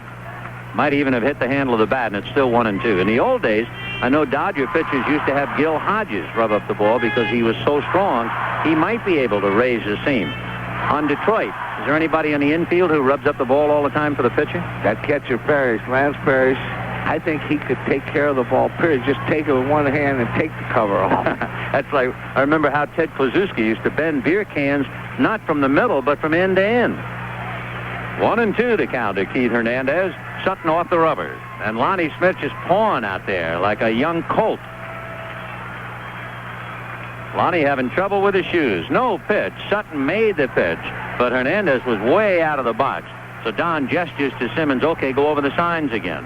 And now Sutton is having some trouble getting traction out there on the mound. He had to pound his spikes on the rubber. Meanwhile, Lonnie Smith was picking at his. 1-2 the count to Keith Hernandez. Sutton ready. Don delivers, and Keith pulls it foul outside of first and down the line. You know, Vinny, as you said, so much talk about Sutton against Stuper and volumes written on it. Shows you how smart we are in this game. And my friends ask me things. They say, well, you know, who's going to win? I said, you wouldn't want to hear from me anyway because I don't know. You know, nobody knows in this game. No. In this day and age of inflation, the cheapest thing is still a prediction. 1-2 the count to Keith Hernandez. 1 out, fifth inning, 5-0 St. Louis. Lonnie Smith away from second. Sutton checking him, eyeballing him again and again, and bluffs him as he steps off the rubber. And the rain is coming down harder again. The umpires have not made any sign, however, to cover it up. And I hope the weatherman is right, saying what rain we get will pass through in 20 minutes. Hernandez hits a drive to deep right field. Charlie Moore to the track, to the wall. It's gone.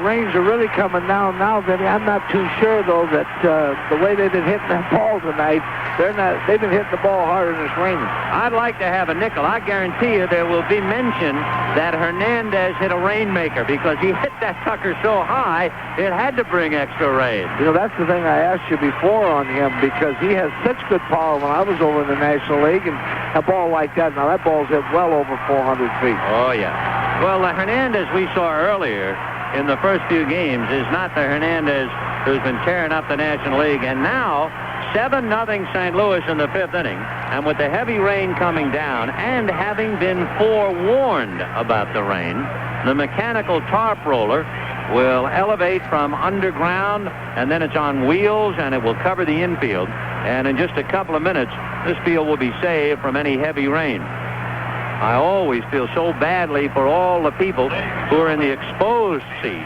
who now have to make that long, arduous walk up the aisleway. And, of course, people walk very slowly, one behind the other, and the rain coming down. I have a feeling with the Cardinals ahead 7-0, some of them might take a chance on missing the You mean rest. going home, huh? Maybe. It is 7-0 St. Louis, and for Don Sutton, the end of a dream. You really have to think about it. For 17 years, he has toiled in the big league, and he has come as close as you can come. He's been on 4 championship teams in the National League, and now, almost like a bolt of lightning, he wound up with a championship team in the American League. He was making his 8th start in World Series competition, and it would be the start, had he won, that would have given him his first World Series championship. He was denied in 66 with the Dodgers, again in 74, and then in 77 and in 78 when the Yankees took care of him. And when the Dodgers did win last year, why, Don was with Houston. And now he comes to a ballpark which has to rank very low on the popularity scale as far as Sutton is concerned. He had not won here in 6 years. As we mentioned, he was even kicked out of a game here by Doug Harvey of the National League in 1978. And here he is really shoved around 7-0, although the first 2 runs were unearned. Well, the first 2, yes. But I think the thing that's more shocking than that, Vinny, is the wind is blowing dead to left, and those balls are cracked against the wind. The ball Herr hit would have been out of the ballpark. The ball Hernandez hit went clean back in the exit, good 425 feet away against the wind. And I'm not sure what it is calibrated at now, but when we came on the air, the wind was 28 miles an hour. So when you can hammer a ball 400 feet into a 28-mile-an-hour wind, hitting it out of the ballpark, you have really stroked it. Plus against the rain. Now, the rain will keep that ball also, Vinny, from going. And the wind's blowing in, the rain's coming down, and they've hit the ball extremely hard. Ooh, they sure have. Well, with that thought in mind, remember, we'll be back in 60 seconds. WMAQ Performance Story from Phillips Petroleum. If anything ever happened to these Colorado mountains and the clean air, it would be like losing our home. It's very precious to us here. Me especially. I have asthma. And the odd thing is, just a few miles away in Golden, there's a plant that burns coal. That may sound like the last thing I'd be talking about, but at this plant, they put in a filtering system that traps solid emissions from coal and helps keep the air clean. The system works great, and they say it wouldn't be possible without a heat-resistant fiber that Phillips Petroleum developed. I'm no engineer, I'm Cindy Hoddle, but I'm glad people are doing things to protect the air. Maybe that's because with asthma, I don't take breathing for granted. Caring for your car and more. That's performance from Phillips Petroleum.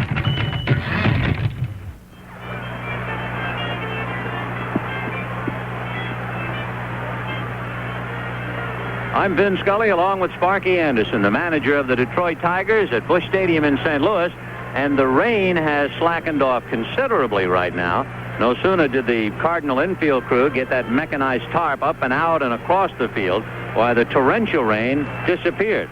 And according to the weathermen, at least according to the report we were given before we went on the air, in another 15 minutes, this storm, whatever is left of it, will go through, and that will be that. I think so, Vinny. That's the way it looks. And, you know, being in so many rain things, I am expert at these rain. Yeah, right. We can quickly tell you, in case you weren't with us, it was in the second inning with 2 out. Dane Orge hit a fly ball down the left field line. Ben Ogilvie went over. You had the feeling he should have caught it. He didn't. He thought, I think it was foul, but it was ruled fair by Dave Phillips, and that gave Orge a double. Willie McGee hit a ground ball that went right through Robin Yount's legs, and there were more people shocked here than if the arch had fallen down on the Mississippi River. And Orge scored. McGee stood at first. Tommy Herb then doubled high off the right field fence. Charlie Moore made a fine play, fired to Ted Simmons, and they had McGee dead at the plate, only Simmons, trying to take the bouncer above his right shoulder and bring the tag down, brought his hands down without the ball, and McGee was in there. In the third inning, Lonnie Smith was aboard on an error, stole second, took third on an infield out, and was called out, with quotes around the word called out, by plate umpire Jim Evans in his attempt to steal home. In the fourth inning, George Hendricks singled, was balked to second, a rather culpable move by Don Sutton, pretty obvious to everybody here. That sent Hendrick to second, and Darrell Porter then hit one out. Dane Orge then tripled into the right field corner, and with 1 out, Tommy Herr squeezed him in to make it 5-0. In the fifth inning, Lonnie Smith singled to right, took second on an infield out, and Keith Hernandez just hit one 400 feet. So it is 7-0 St. Louis in the fifth inning with 1 out on the bases empty. For the Brewers, the biggest moment they had, and a very pivotal moment, because Sparky was talking about how important it was for John Stuper to get the first couple of innings under his belt. In the second inning, Ted Simmons walked, and Ben Ogilvie singled to center. So the Brewers had runners at first and second, nobody out, and Gorman Thomas, the batter. and Thomas didn't get around on a fastball. It really tied him up. He had a fly ball to shallow center, and then Don Money came up, the designated hitter, hitting over 300 in the series. He hit into a double play. That's really the last look at this ball game the Brewers have had so far. So. All right, so we're going to do Jimmy Pearsall's show right now. All right, Wynn and Sparky, the two things we were talking about have taken place. Jim Slayton is taking his warm-up tosses on the field in the middle of the diamond, and John Stuper is down in the Cardinal bullpen loosening up.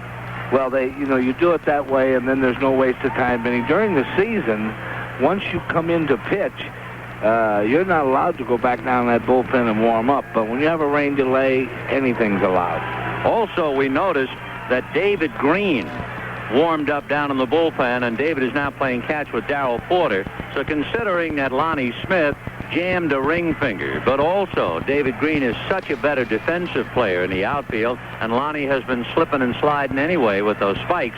So David Green is getting ready, I assume, to take over in left field. Well, Whitey looks at it this way. He's ahead 7-0. He doesn't need any offense now. He needs defense, and not that Green don't have offense, because this young man does, but they're going to go with their best defense when you get ahead like that. Jim Slayton was 10-6 during the regular year, and we have seen him briefly in the World Series.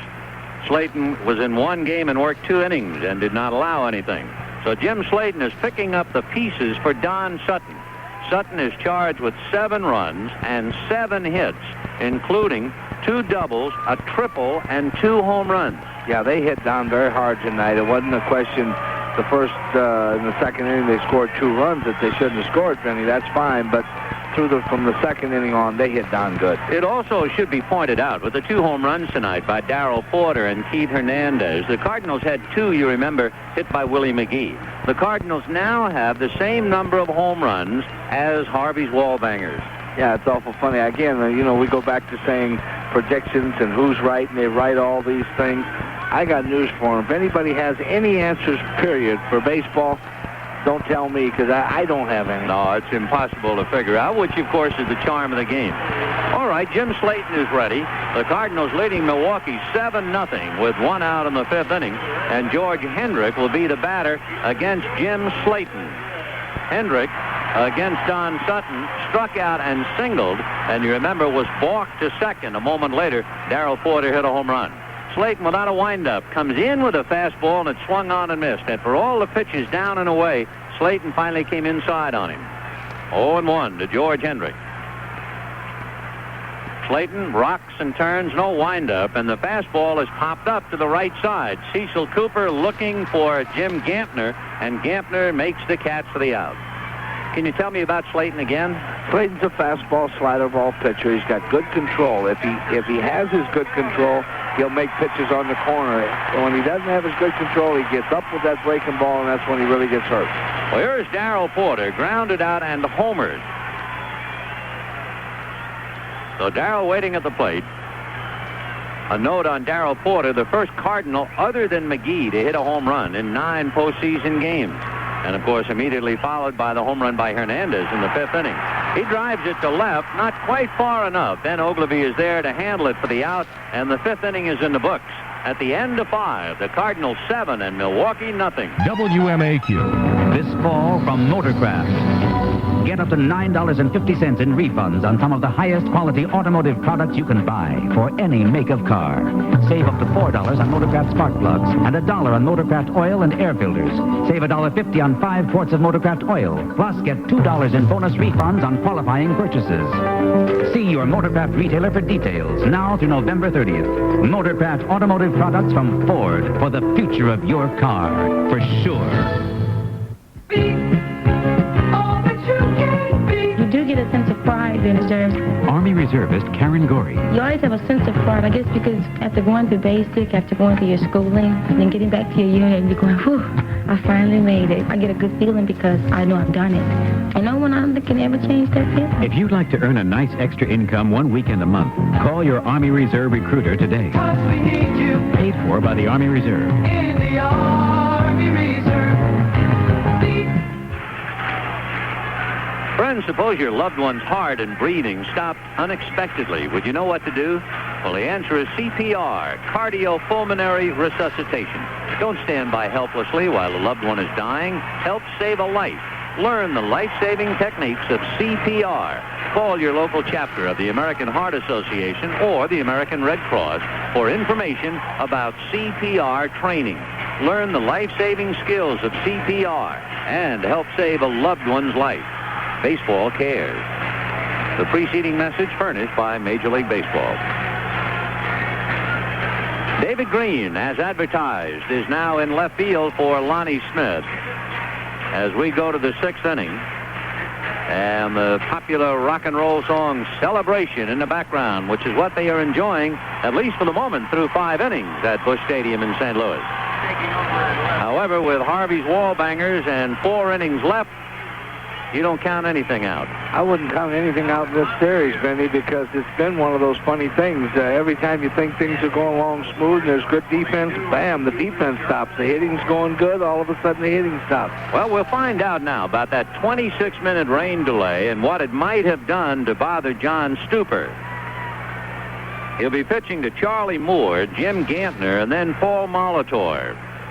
6th inning, Cardinals 7, Milwaukee nothing. Stuper rocks on the rubber, right-handed delivers, fastball in there for a strike. Charlie Moore single to left in the 3rd inning. For the Cardinal infield has come up with 2 double plays behind Stuper in the 2nd and 3rd innings. The strike 1 pitch on the way. Pulled down the left field line, hooking as it goes in the corner, foul upstairs. So Charlie Moore got a breaking ball up, and boy, he sure straightened it out, but he pulled it too much. 0-2 the count to Charlie. Moore visiting with catcher Darrell Porter, who picked the bat up and flipped it to him. At that big breaking ball, and he timed it perfectly, but just jerked it out too much. 0-2 to Charlie Moore.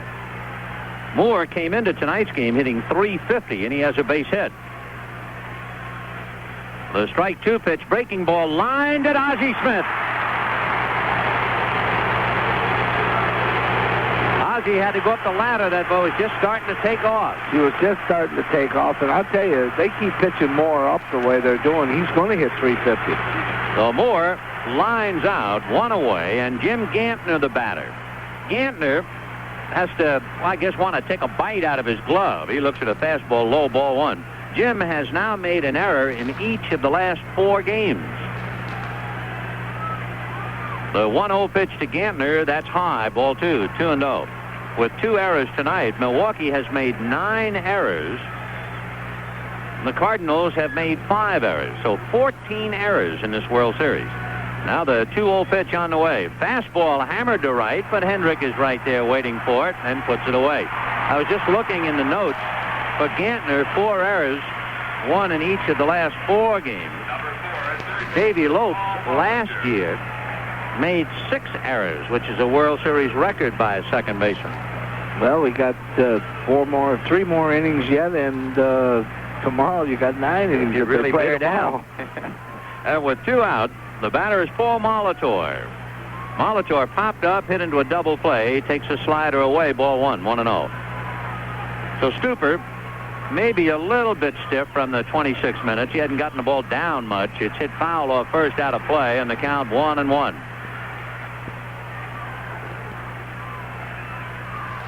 Down in the Brewer bullpen, Doc Medich begins to loosen up. One of 12 players, 8 Milwaukee, 4 Cardinals, yet to get in the series. The 1-1 pitch, ground ball to third. Oberkfell grabs it at the belt buckle, throws him out. That's 11 in a row retired by John Stuper. And at the end of 5.5 innings, Cardinals 7, Milwaukee nothing. WMAQ. This was for you, for being on the job and working hard all day. So here's to you. You know there's no one else who does it quite the way you do. All you do. This buzz for you.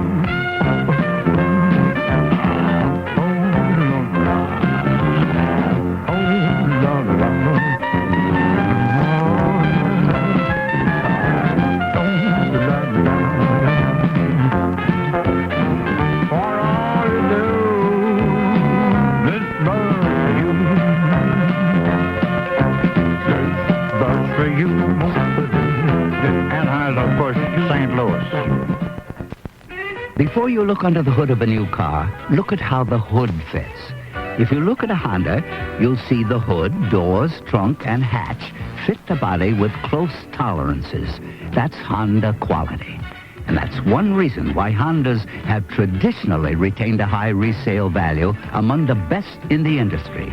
You only have to look at how the hood fits to understand that.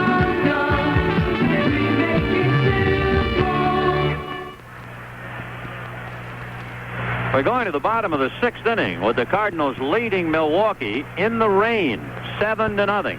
And George Francis, better known to the world, Doc Medich, has been called in from the Milwaukee bullpen. And to say mop up right about now is rather proper. Well, I think, Vinny, what they're trying to do is tomorrow, is going to be the big game as far as they're concerned at this point. Not that they couldn't come back, but they have to look to tomorrow, and they have to have Slayton tomorrow, and they also have to have McClure, so they're going to go with Doc. Doc started for him a lot down the stretch this year. Medich, 6'5", 225-pounder out of Aliquippa, Pennsylvania, lives in Allison Park. His contract was purchased by Milwaukee from Texas in August. He was 7-11 with the Rangers. Then he won his first 3 decisions with Milwaukee. He's won 10 or more in 4 straight years, and for that matter, 8 of his 10 big league career. Broke in with the Yankees in 1972. And a resident in general surgery at Pittsburgh's Allegheny General Hospital. He misses with his first pitch. Ball 1 to Dane Ordge. So Ordge, a left-hand hitter, who has a double and a triple tonight, takes a look at an off-speed pitch. Ball 2. 2-0 the count. How does Medich get people out? Is it a head fake? Was it a shoulder fake? What does it? Yeah, he fakes and he used a lot of change-ups and sliders. The 2-0 pitch on the way is fouled away off to the left out of play. We had a 26-minute rain delay. Then it cleared off, and now it's raining again. 2-1 to Ordge. Willie McGee and Tommy Hurd to follow. 7-0 Cardinals in the 6th inning. Here's the 2-1 pitch to Dane Ordge, and that's lifted to left field and deep. Back goes Ogilvy on the track at the wall. It is off the wall. And Dane Ordge is 3 for 3, 2 doubles and a triple. Yeah, he's hitting the ball very hard. In the whole series, he's hit the ball well. So Dane Ordge doubles off the left field wall. Hit number 1 off Medich, and number 8. Look at the Cardinal hitting tonight. They've had 3 doubles, a triple, and 2 home runs. And Willie McGee, the batter, in the rain. McGee aboard on an error and grounded to short. So Willie is 0 for 2.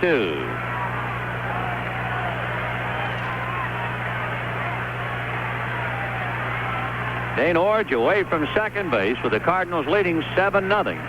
And the pitch to McGee under his feet. He jumps over it. And over to third base goes Dane Ordge. So McGee just skipped rope, and the wild pitch moving Ordge up a notch to third. I was looking at Dane Ordge as the designated hitter. He now has in this series 7 hits and 13 at-bats. 4. For a guy that they say don't hit with much power, he's hit the ball awful hard. Wow. There's the 1-0 pitch. The infield is up now, and McGee hits a ground ball into right field. And it is 8-0 Cardinals. And scoring is Dane Ordge. Friends, I make an oath, a pact with you. You will not hear me say the game is not over until the last man is out. Another thing that I promise you're going to hear, Vinny, tomorrow's paper. Well, that's just one game. Right. Just like the 10-0 game here in favor of Milwaukee that opened up the series. So it is 8-0 Cardinals. Nobody out. McGee at first. Tommy Hurd, the hitter. And Medich deals, and it's fouled away. Now let me ask you. If McGee steals second, and you were managing Milwaukee, would you think, A, he's trying to show up my team, and B, we'll show him tomorrow, or would you not bat an eye about it? Well, I'll put it this way. I would hope he would steal. You'd wake your club up. Not for today. No, for tomorrow. For tomorrow. Right. It better wake him up. 0-1, the count of Tommy Hurd. McGee 1 for 3, taking his lead. Medich out of his stretch takes a backward glance at McGee, who doesn't go, and Hurd takes outside. 1-1. Don't wake up the sleeping dogs, huh? Not 8-0 here, and you're in the 6th inning, and you've got Suter rest. You've had a day off. There's no way in this month. Whitey's not going to send him. The kid might make a mistake going. There he goes, and the pitch is lifted to left field and shallow. Ogilvy was deep, coming up, and the ball bounces in front of him for a fly ball single. Well, Mr. Anderson. Well, I tell you the truth. I believe the kid went on his own. There's no doubt in my mind he did. So McGee's going, and Hurd drops a fly ball single in the left field. That is hit number 2 of Medich. Now number 3 off Medich and number 10 in the game. And I wouldn't wonder if down in the Milwaukee dugout a few guys are kind of moving around a little bit as if to say, now what are they trying to do? Rub it in? Show us up? I wouldn't say a word. You No. know, there's nothing but tomorrow before the ball game I'd definitely talk. The batter is Ozzie Smith. 2 on, nobody out, leading 8-0. The Brewers still think the Cardinals are going to bunt. They've got Cooper and they've got Molitor up. Would you bunt 8-0 leading? Come on now, fess up. Well, I'll be honest. I'm not bunting here. This field's wet. We're ahead 8-0, and as I said, I've got them on the ropes real good right now. You don't want to cut them up. Medich ready, and the pitch to Ozzie is taken for a strike, and the count 0-1. Other interesting thing. I understand, naturally, with a wooden leg, or at least an artificial limb, that Harvey Keene is not going to walk around much in the dugout. And when you look down into the Cardinal dugout, Whitey doesn't move around much. He stands pretty much in the same spot. Strike 1 pitch to Ozzie behind him. So the runners move up. That's the wildest pitch this side of Barnum and Bailey. It was 3 feet behind Ozzie Smith. It is the second wild pitch for Doc Medich. And remember, John Stuper had tied a World Series record his first game with 2 wild pitches. So Medich has caught him. Caught him and got a good chance yet to beat him. Oh, sure. So second and third, nobody out. 8-0 Cardinals. The left side of the infield is up. Cooper comes up. Gantner now slowly coming up. The pitch to Ozzie is taken inside, ball 2, 2-1. Get back to the managers, the standing managers. What is your theory psychologically? Should a manager, like a general, pace up and down and talk to his troops? Or should he stay in one spot, basically, during a game? Here's the 2-1 pitch to Ozzie. Swung on a hopper down to Cecil Cooper. The runners have to hold. 1 away. I'll be honest with you. I think the manager has to do exactly what he feels. However he feels, he must do it. If he's a screamer, he's got to scream. If he's a guy that hides, he's got to hide. I have always been one just to stand there, and Whitey does that. Quite a few guys stand. A lot of guys do a lot of walking. But you are not the kind of man who normally would just stand in one position, so I assume you have a theory on why you stand in one spot. Yeah, what spot is good luck for me? You know, if I'm having good luck and getting people out, I stand there. Really, I do. I feel around for a spot.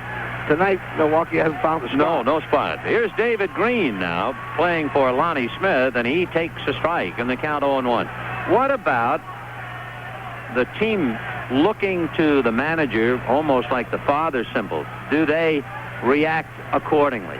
Yes, they're going to watch you, and if you do something because the 2 wild pitches, in other words, if you make a gesture that, you know, what's going on, they're watching closely.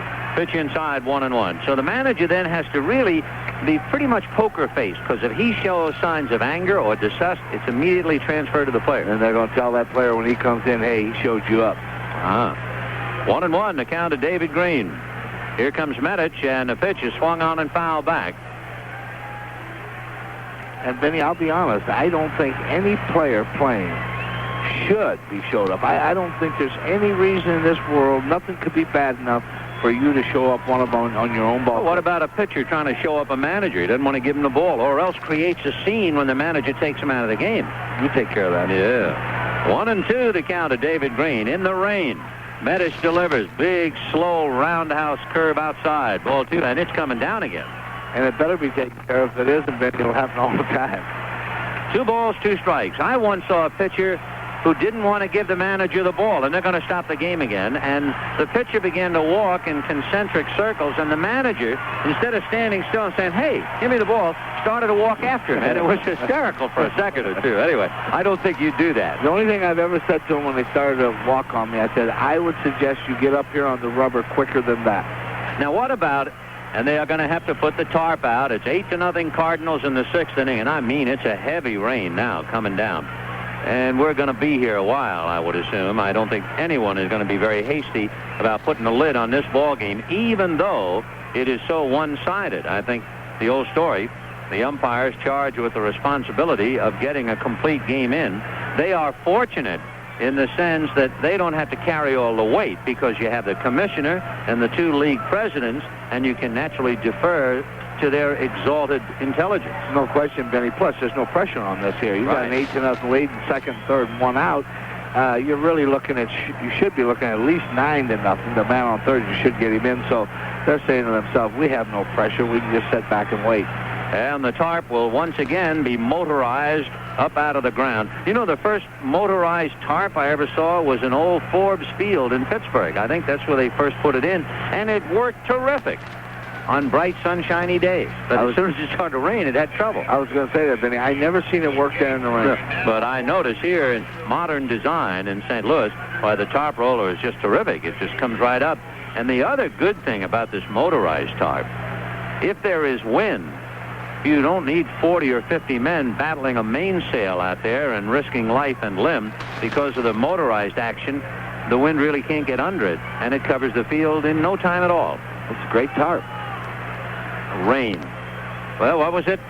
Everybody talks about it, and nobody does anything about it. Of course, baseball and football did with the indoor stadiums. No longer a problem. Of course, there was one game that was rained in. That was in Houston, where it rained so hard outside you couldn't get to the indoor ballpark to play the game. I remember that. We weren't in there, and I remember they, on the news that night, they said the players and even the umpires couldn't get to the ballpark. So the game was rained in. Most of them are rained out, but except in Houston. It is pouring rain right now. It is not just a light rain or a veil of rain, or it's just solid rain. So Game 6, needless to say, will be delayed yet again, and we'll keep it here for just a couple of minutes, then send it back to our local stations. I'm Vin Scully, along with Sparky Anderson, the manager of the Detroit Tigers, and I think we have the luxury now, Spark, of conceding the outcome of this game and looking for a 7th game tomorrow, Joaquin Andujar and Pete Vukovich. Well, I think as Whitey said, before this 6th game, everybody said, are you going to move Andujar up? And he said, I have to pitch Andujar and Stuper. I might as well stay right in order. I have to win 2 games yet. It doesn't matter which way we win them.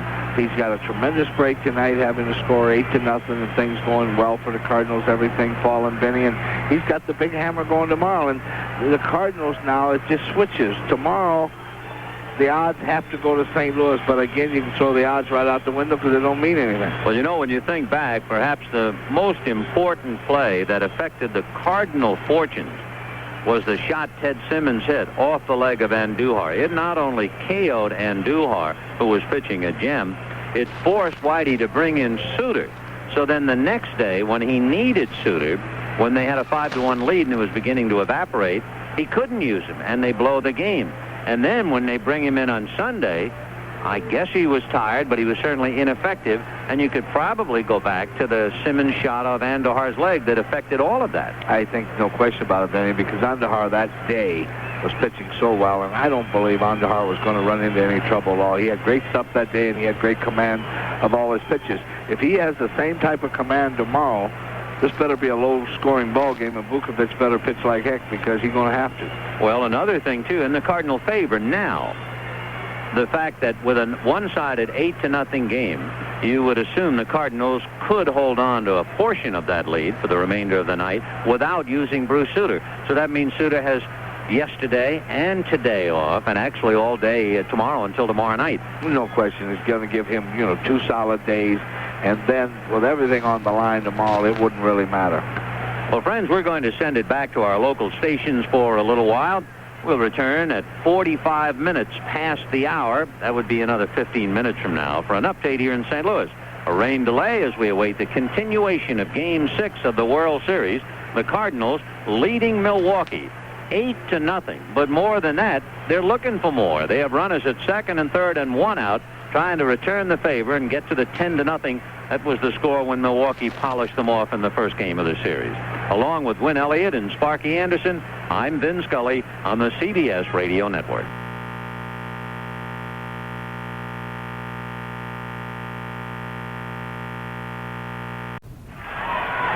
Hi, once again, everybody. Vin Scully along with Sparky Anderson. David Green has just taken ball 4 to load up the bases here in the 6th inning as Doc Medich, trailing 8-0, will have to pitch to Ken Oberkfell with one out. David Green at first, Tommy Herr at second, and Willie McGee at third. We had a 2-hour and 13-minute rain delay on top of a 26-minute delay. So all told, 2 hours and 39 minutes delayed tonight because of rain. Medich out of a stretch with the bases loaded. The pitch to Oberkfell, a big chopper, speared by Cooper. Goes to the plate for a force on the sliding McGee. Fine play by Cecil Cooper, leaping high in the air to handle that high bouncer and getting the force play 3-2. Everybody else moves up 90 feet. So you have Oberkfell at first, David Green at second, Tommy Herr at third, and with 2 out, the batter will be Keith Hernandez. Hernandez grounded out twice and hit a 2-run home run. So Hernandez, the left-hand hitting first baseman, with a chance to, I was going to say break it wide open, but it's already 8-0. So Medich pitching out of a stretch. Doc set at the belt. The base is loaded with 2 out, and the first pitch to Hernandez is taken high, ball 1. 1-0. Ken Oberkfell standing at first, David Green at second, and down the line from third is Tommy Herr. Medich again ready. Stuper still throwing and has just stopped in the bullpen. And the pitch to Hernandez low. Ball 2-0. On deck, George Hendrick. Cardinals scored twice in the second, 3 times in the fourth, twice in the fifth, and at least once in the 6th. And of course they have the bases loaded with 2 out. The 2-0 pitch on the way. Line drive into right field, base hit. In comes Tommy Herr. Right back of him is David Green. Over to third goes Oberkfell. 10-0 Cardinals. The score of the first game. Only Milwaukee had the 10.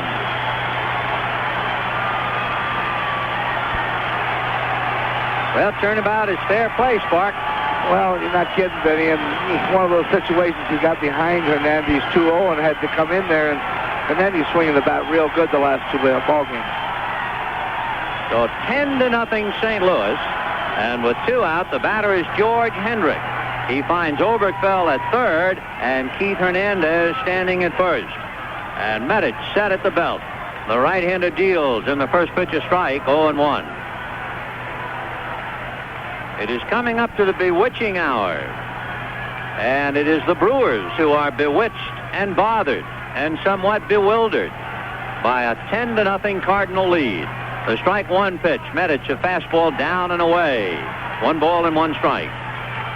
When the Brewers come up in the 7th inning, Robin Yount, Cecil Cooper, and Ted Simmons. Sparky, if you were either manager, wouldn't you start making changes at the end of this inning? I think they will at the end of the 7th. I really do. The 1-1 pitch, a ground ball into right field. Base hit. In comes Oberkfell. Hernandez to third, and Charlie Moore's throw is so high that down to second goes Hendrick.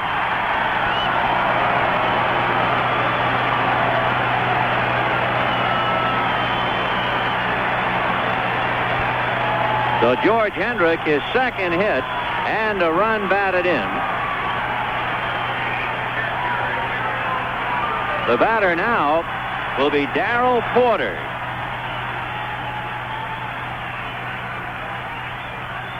Darrell Porter grounded out, hit a 2-run home run and flied to left. 11-0 St. Louis. With 2 down. Runners at second and third. Here is Porter. On deck, Dane Ord. So Doc Medich out of a stretch. set at the belt, and the right-hander delivers way outside. Ball 1. The most hopeless game ever won in World Series history. In 1929, the year of the crash, the A's were trailing the Cubs 8-0 in the bottom of the 7th in Game 4. And the A's scored 10 runs on 10 hits, a walk, and a hit batter, and went on to win the game 10-8. And the A's then went on to win the series 4-1. I don't imagine you could find even the most optimistic Milwaukee fan who would tell you that the Brewers are going to come back down 11-0. One of the ushers has to go out and retrieve some stuff that looks like an umbrella that was either hurled out or blown out of the stand.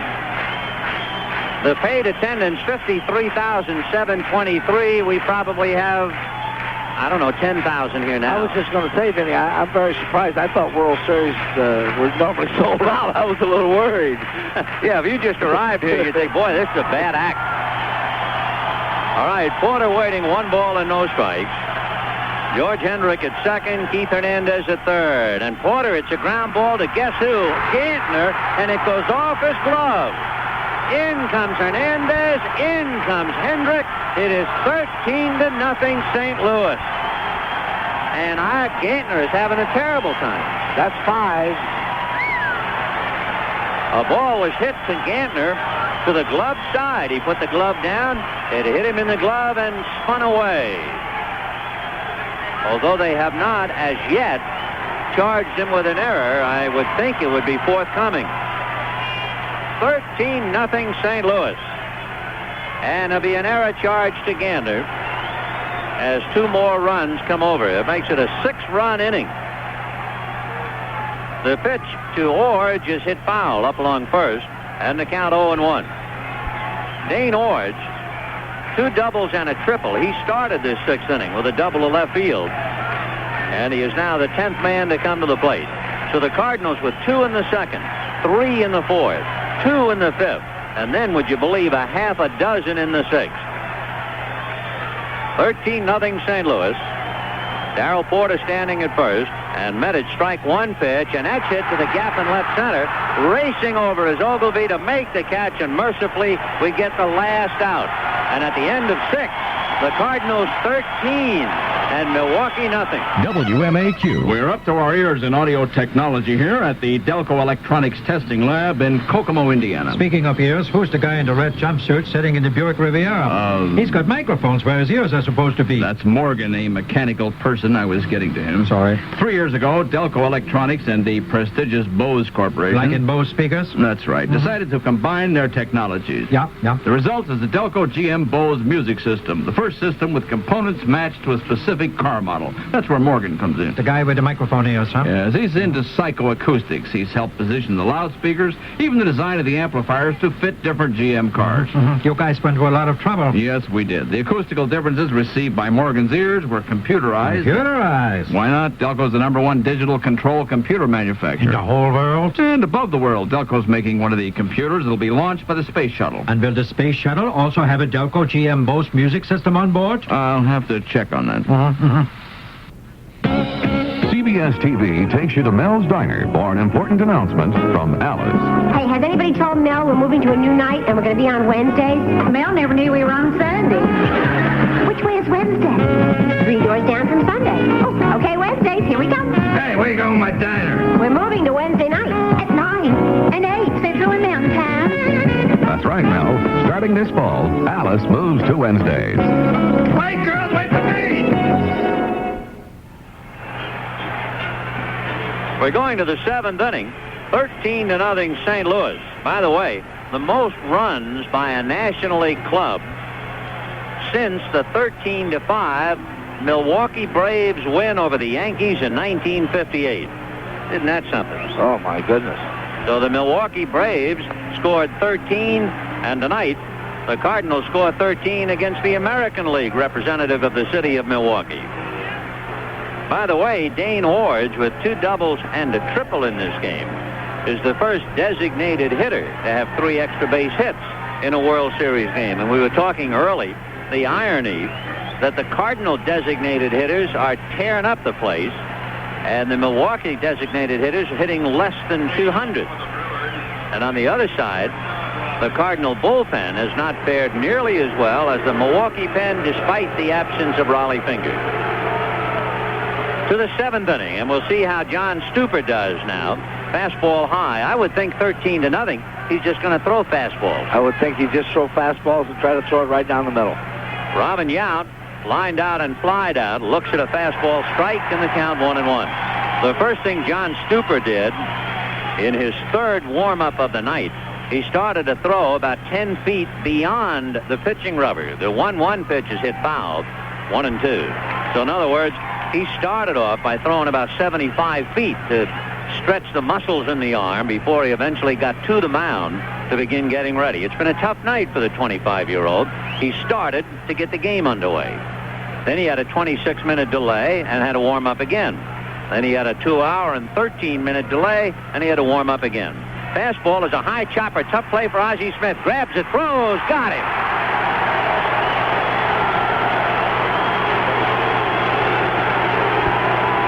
The one great shortstop throws out another. One away. What is interesting now, that's 12 in a row retired by John Stuper, even though it has taken him a couple of hours to do it. Got a long time in between. Oh, boy. From 9:27 until 11:45, he had to wait. But he's out there, and with one down, Cecil Cooper coming up. Cooper flied to left and popped to short, 0 for 2. Stuper ready, John delivers. Fastball high, ball 1, 1-0. So right now, this has to be the most hopeless game in World Series history. The 1-0 pitch, another ground ball to Ozzie. He's up with it. That takes care of Cooper. And with 2 out in the 7th inning, Ted Simmons, a fastball hitter, coming up. He has walked and flied to right. I would have to think that Milwaukee will start making some changes now, that Simmons will come out of there most likely. They can't take any chances with certain players. No, I'm sure. In fact, earlier, Ned Yost had his shin guards on, warming up long before this game picked up. High chopper up along first. It's going to hit the rub. Grabbed by Stuper, throws him out. And he has retired 14 in a row. And at the end of 6.5 innings, Cardinals 13, Milwaukee nothing. WMAQ.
Compare real homeowners insurance values, check with State Farm. A comparison among companies shows that many homeowners can save with State Farm on the kind of coverage most people buy. With State Farm, you know you'll always get a good price, prompt personal service, and fast, fair claims handling. Now, chances are you can get an even better value on your homeowners insurance. Check with State Farm. And like a good neighbor, State Farm is there. The average car may be getting smaller, but the average American is getting taller.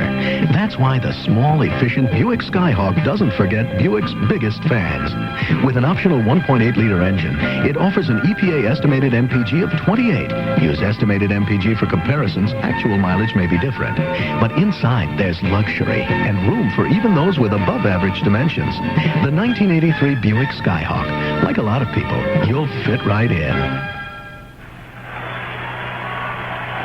Bottom of the 7th inning, Cardinals 13 and Milwaukee nothing. And the Brewers make one change. Ned Yost will take over behind the plate for Ted Simmons. Medich delivers to Willie McGee, low, ball 1, 1-0. Dwight Bernard begins to throw down in the Milwaukee bullpen. 1 ball, no strikes. Medich rocks and turns, and the 1-0 pitch McGee takes outside. 2-0 the count. Interestingly enough, there is one plus about such a one-sided game. It gives a chance for a couple of the kids to get into a World Series game. The 2-0 pitch fouled away, and the first one of the 12. There were 12 players, 8 Brewers and 4 Cardinals, who had not seen any action. Well, that number is now reduced to 10 because Medich is in there, and now Yost is in there. 2-1 pitches way outside. Ball 3, 3-1. So there are 7 Brewers and reduced to 6. 6 Brewers and 4 Cardinals yet to see World Series play. The 3-1 pitch is sliced to left field and down the line. Ogilvie to the line and makes the catch for the out in fair ground. 1 away. The batter now will be Tommy Herr. Doubled in a run in the second inning, squeezed in a run in the fourth, and singled in the sixth. Benny, I'd hate to see Milwaukee miss a chance here to get every one of their extra men in because, you know, a guy can always someday talk that he was in the World Series. Boy, that's right. And it's such a rare privilege, no matter the score. Just the fact that you made it to get into the game. Medich delivers and missed low and outside. Ball 1. Of course, it could very well be taking a beating like this. You don't think of that down in the dugout. The 1-0 pitch on the way, picked up the outside corner with a strike, and the count 1-1 to Tommy Herr. 3 minutes to midnight here in St. Louis. It is long past midnight as far as the Brewers are concerned. High fly ball into shallow left center. A trio of Brewers, Yount looking for help, and Ogilvie is there to handle it. So 2 down in the 7th inning. And it'll be Ozzie Smith, the shortstop, who is 0 for 3. Well, needless to say, there will be a 7th game tomorrow, 8:10 p.m. Eastern Time. Joaquin Andujar and Pete Vukovich. Ozzie Smith, 0 for 3 on ground balls. Medich delivers, and there's a slicing fly ball to left center. And Ogilvie moves over. He gets them all. He's handled the last 4 in a row, in fact. And at the end of 7, Cardinals 13, Milwaukee nothing. What's in a name? A lot, when that name is Broadstreet's. It's a name that means the best in men's clothing. Broadstreet's means the best in fit and tailoring. Broadstreet's. The name means the best. And that's important, because for many men, only the best will do. Well, that doesn't mean that boardrooms and limousines have to be a part of your lifestyle. It simply means that you insist on the best quality and the best value. Broadstreet's, in the Palmer House, State Street Mall, and in Evergreen Plaza, 95th and Western. Our reputation means a lot to us. If you won't settle for less than the best when it comes to men's clothing, come see us. Broadstreet's, in the Palmer House and in Evergreen Plaza. Broadstreet's, when only the best is good enough. It's the grand opening of Broadstreet's Evergreen Plaza store. Leather jackets, just $149 at both Broadstreet's locations, Palmer House and Evergreen Plaza. 1158 at WMAQ Chicago. We're going to the 8th inning here at Busch Stadium in St. Louis. The Cardinals demolishing Milwaukee tonight, 13-0. Although, Sparky, it is interesting to look and see that Whitey Herzog is not thinking about playing guys and giving them the thrill of a lifetime either. I think maybe in the 9th inning, he wants to make sure, you know, they're down 3-2, and you always get a little nervous. I think in the 9th inning, though, we'll see the other 2-3 guys get in there. John Stuper tuning up. He'll be pitching to Ben Ogilvie, then Gorman Thomas, and Don Money. 13 runs, 12 hits, and no errors for the Cardinals. No runs, 2 hits, 3 errors for Milwaukee. For the Cardinals tonight, they have just exploded. Dane Orge has 2 doubles and a triple. Tommy Herr has a double. Darrell Porter, a 2-run home run. Keith Hernandez, a 2-run home run. Everybody in the starting lineup except Ozzie Smith has scored, and everybody but Ozzie Smith and Ken Oberkfell has at least 1 base hit. So John Stuper freezing, and let's pause 5 seconds for stations to identify themselves. It's Jimmy Pearsall after the game on 67 WMAQ Chicago.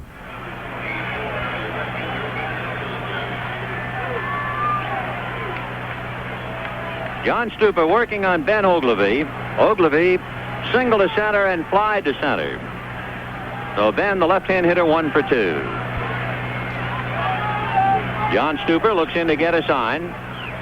And the first pitch, fastball outside, ball 1. 1-0. Dwight Bernard has been throwing in the Milwaukee bullpen, and perhaps he'll be pitching the bottom of the 8th inning. Stuper comes back 1-0, and the fastball is hit to center field. McGee on his mule and backhands it on the run.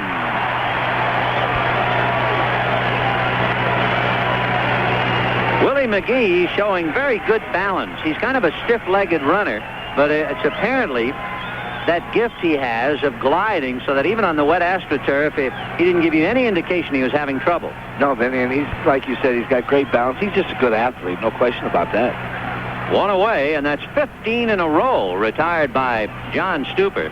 In fact, the last man to get on was Charlie Moore in the 3rd inning when he singled to left field and then was doubled up on Molitor's ground ball. A one-hopper at third, and Oberkfell stays with it and then throws wildly, and Hernandez comes off the bag. So Gorman Thomas hit a one-hopper, and Oberkfell had trouble, and it's something to keep in mind with all of them. That ball was wet by the time it got to him.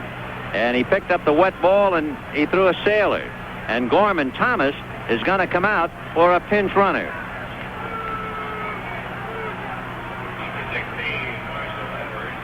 Marshall Edwards will run for Gorman Thomas. So he'll get a little World Series experience. Marshall Edwards. He's an outfielder, so he can stay in the game. All right, Don Money hit into a double play, grounded to third, and he looks at a fastball strike in the count 0-1. So Edwards and Yost get in there. Along with Meditz, there's another strike, and the count 0-2 to Money.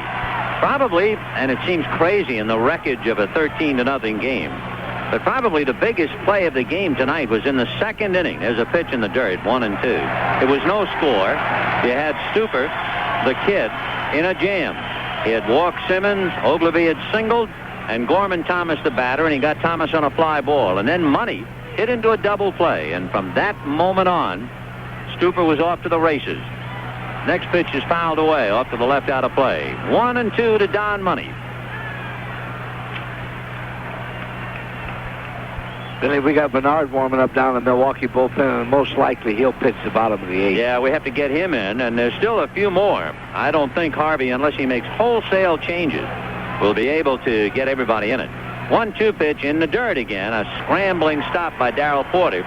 So Stuper is throwing Money some breaking balls. Throwing good breaking balls to him. Well, he's got one out, and he had him 0-2. That's the reason he's done that. He had applied heat to his arm, we understand, during the long delay to keep the arm supple, so he didn't stiffen up.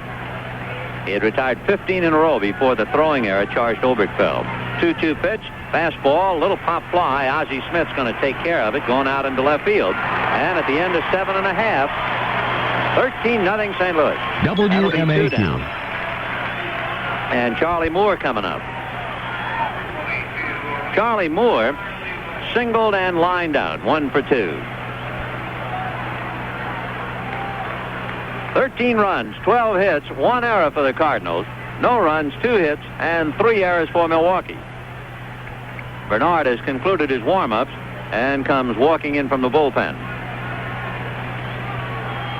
Moore waiting, looks at a fastball high and inside, ball 1. The Cardinals will have David Green, Ken Oberkfell, and Keith Hernandez in the bottom of the 8th inning.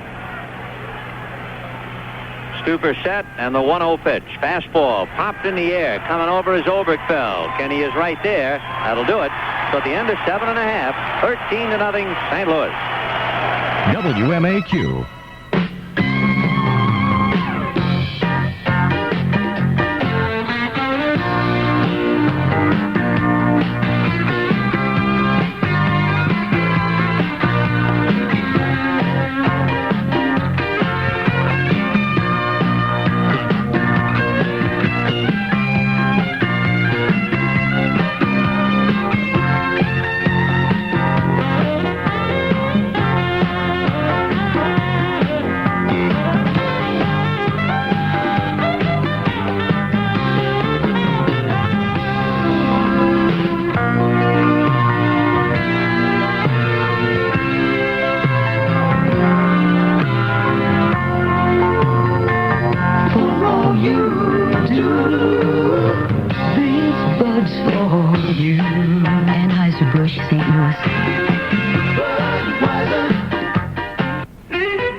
If we told you here about the mileage you get with a Honda Civic 4-door wagon, we wouldn't have time to tell you about its generous interior space, that it comes loaded with practical standard equipment, and that it's one of the lowest priced wagons in America.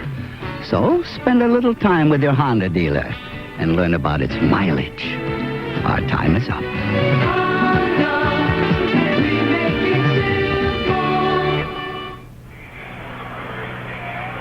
Bottom of the 18, 13-0 Cardinals.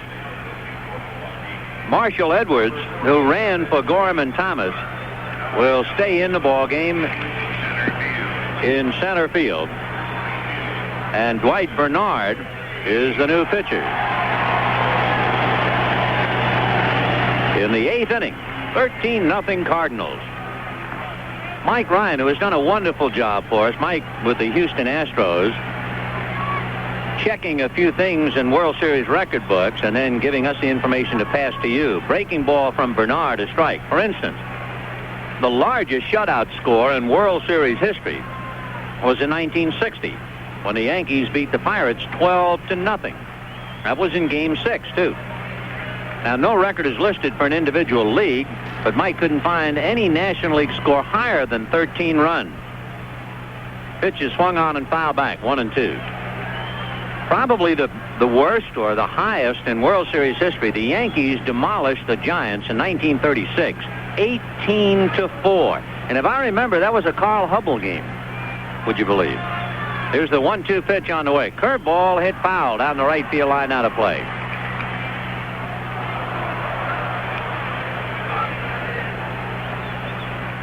The Cardinals 2 in the 2nd, 3 in the 4th, 2 in the 5th, and 6 in the 6th. Now the 1-2 pitch on the way. Bernard's fastball is fouled away off to the right. Andahar is saying, why me? You say, you get all the runs tonight? Where are you going to have any runs for tomorrow? That's right. There's no escrow department to handle runs for the following day. Now the 1-2 pitch coming up.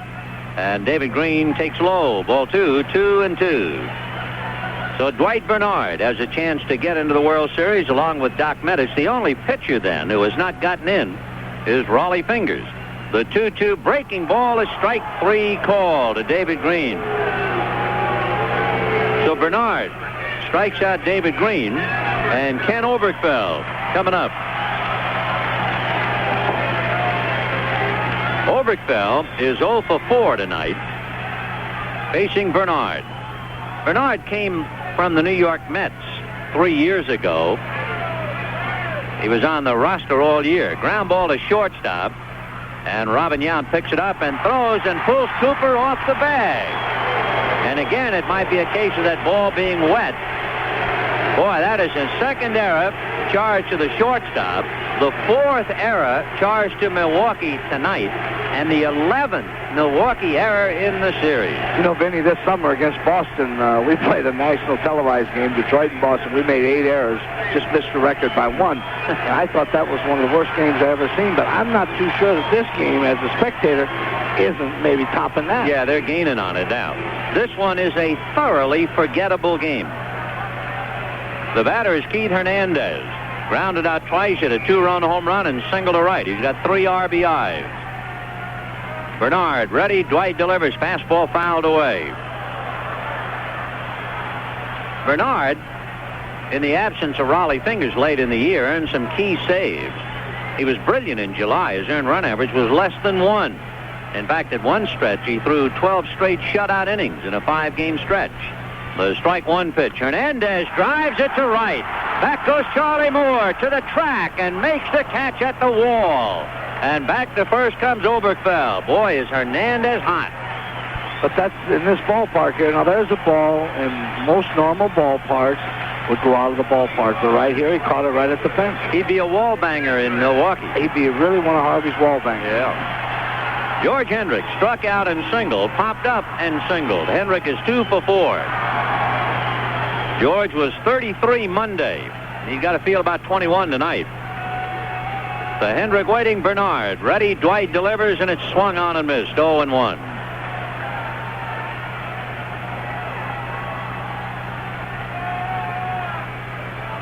Dwight Bernard, the fourth Milwaukee pitcher, and the strike one pitch on the way to George Hendrick.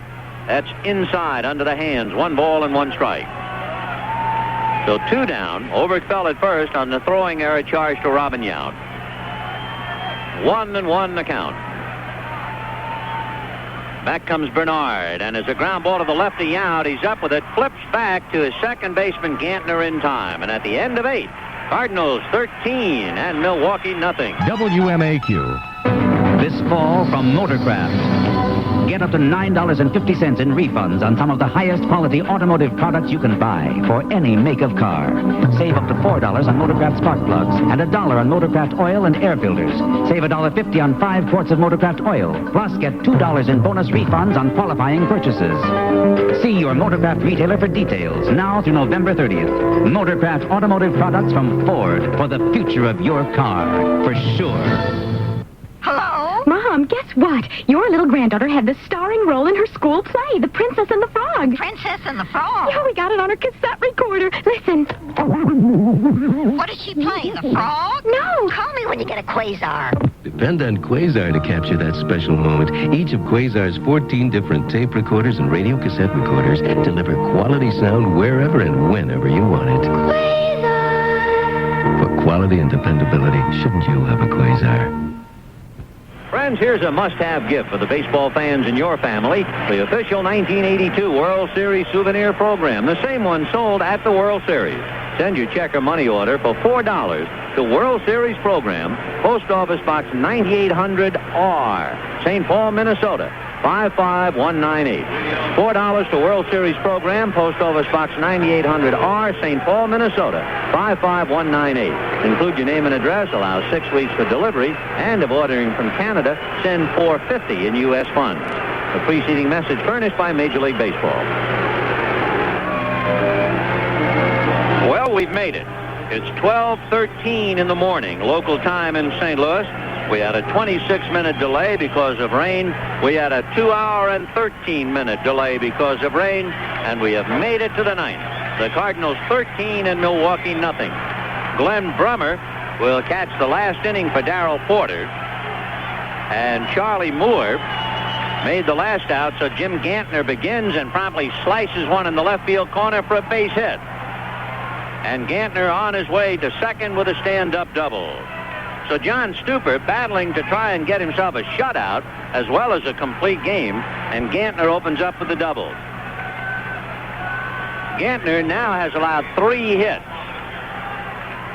In recent low-hit World Series complete games, Ron Guidry in 1977, he beat the Dodgers 4-2 on a 4-hitter.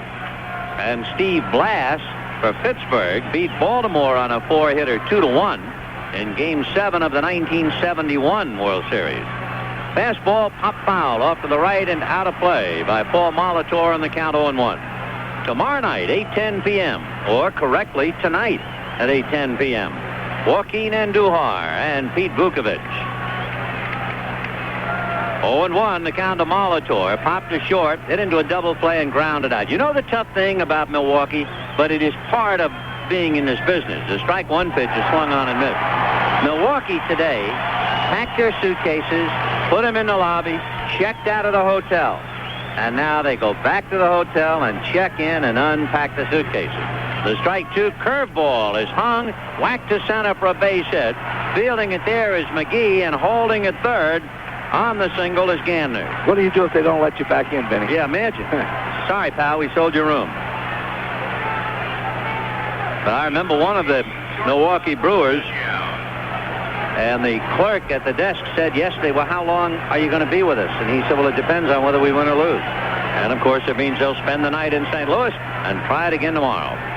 Meanwhile, first and third, nobody out, and it could be that Stuper now has really stiffened up. Fastball in the dirt, and there goes the shutout. It'll go all the way into the Cardinal dugout. So scoring is Gantner to make it 13-1 St. Louis.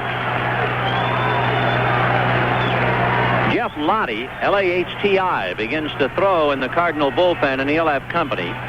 A wild pitch breaking the spell.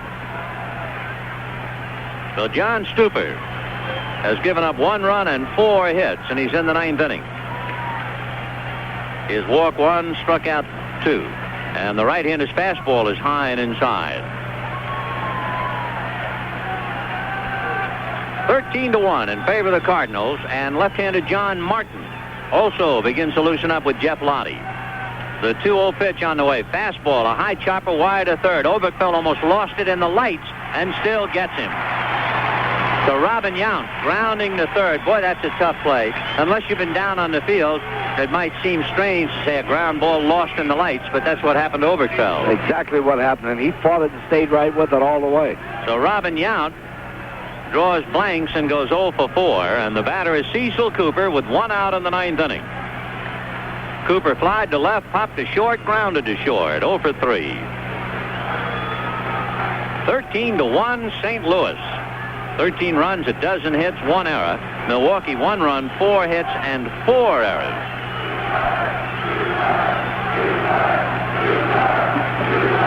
Stuper ready, delivers. Fastball and a high fly ball to right center. It's playable.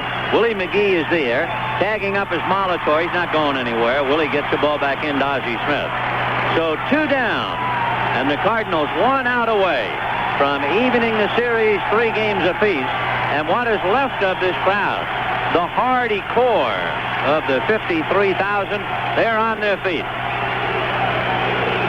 Ned Yost, the catcher, finishing up for Ted Simmons. Right-hand batter coming up.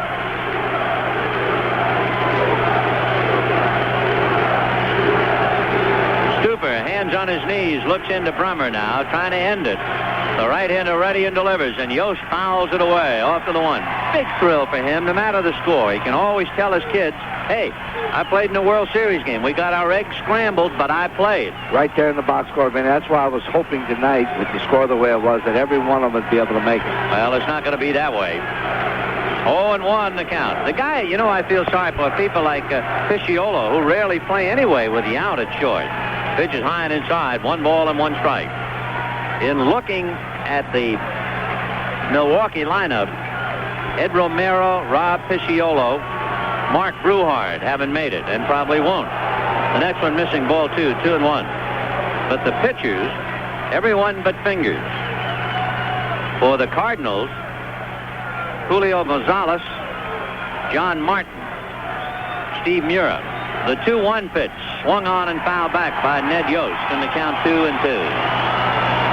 So at 8:10 p.m. Wednesday night, it'll be Joaquin Andujar, Pete Vukovich, and this 1982 World Series will be settled. 2-2 the count.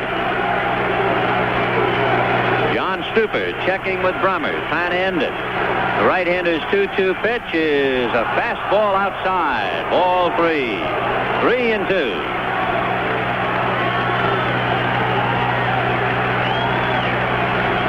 Glenn Brummer wigwagging a couple of signs out. The right-hander ready, and the 3-2 fastball fouled away outside of third and down the line.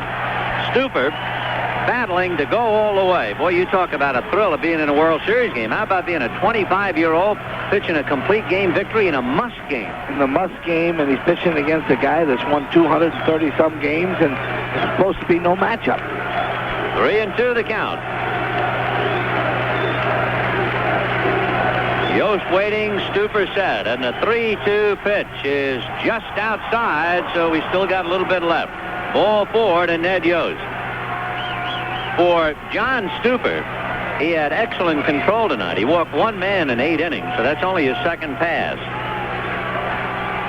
13-1 St. Louis, and Ben Oglivie single, flied to center twice, 1 for 3.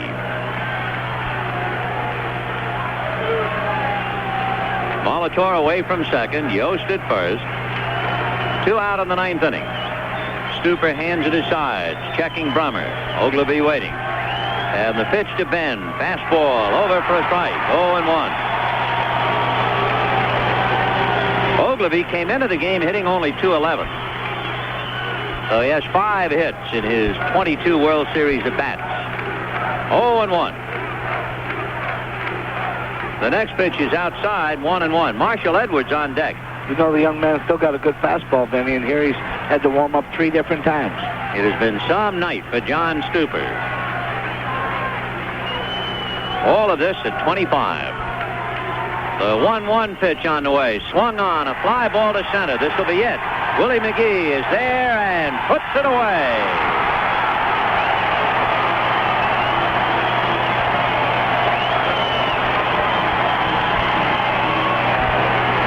The totals on the game. The St. Louis Cardinals winning a must game 13-1. 13 runs, 12 hits, and 1 error for the Brewers.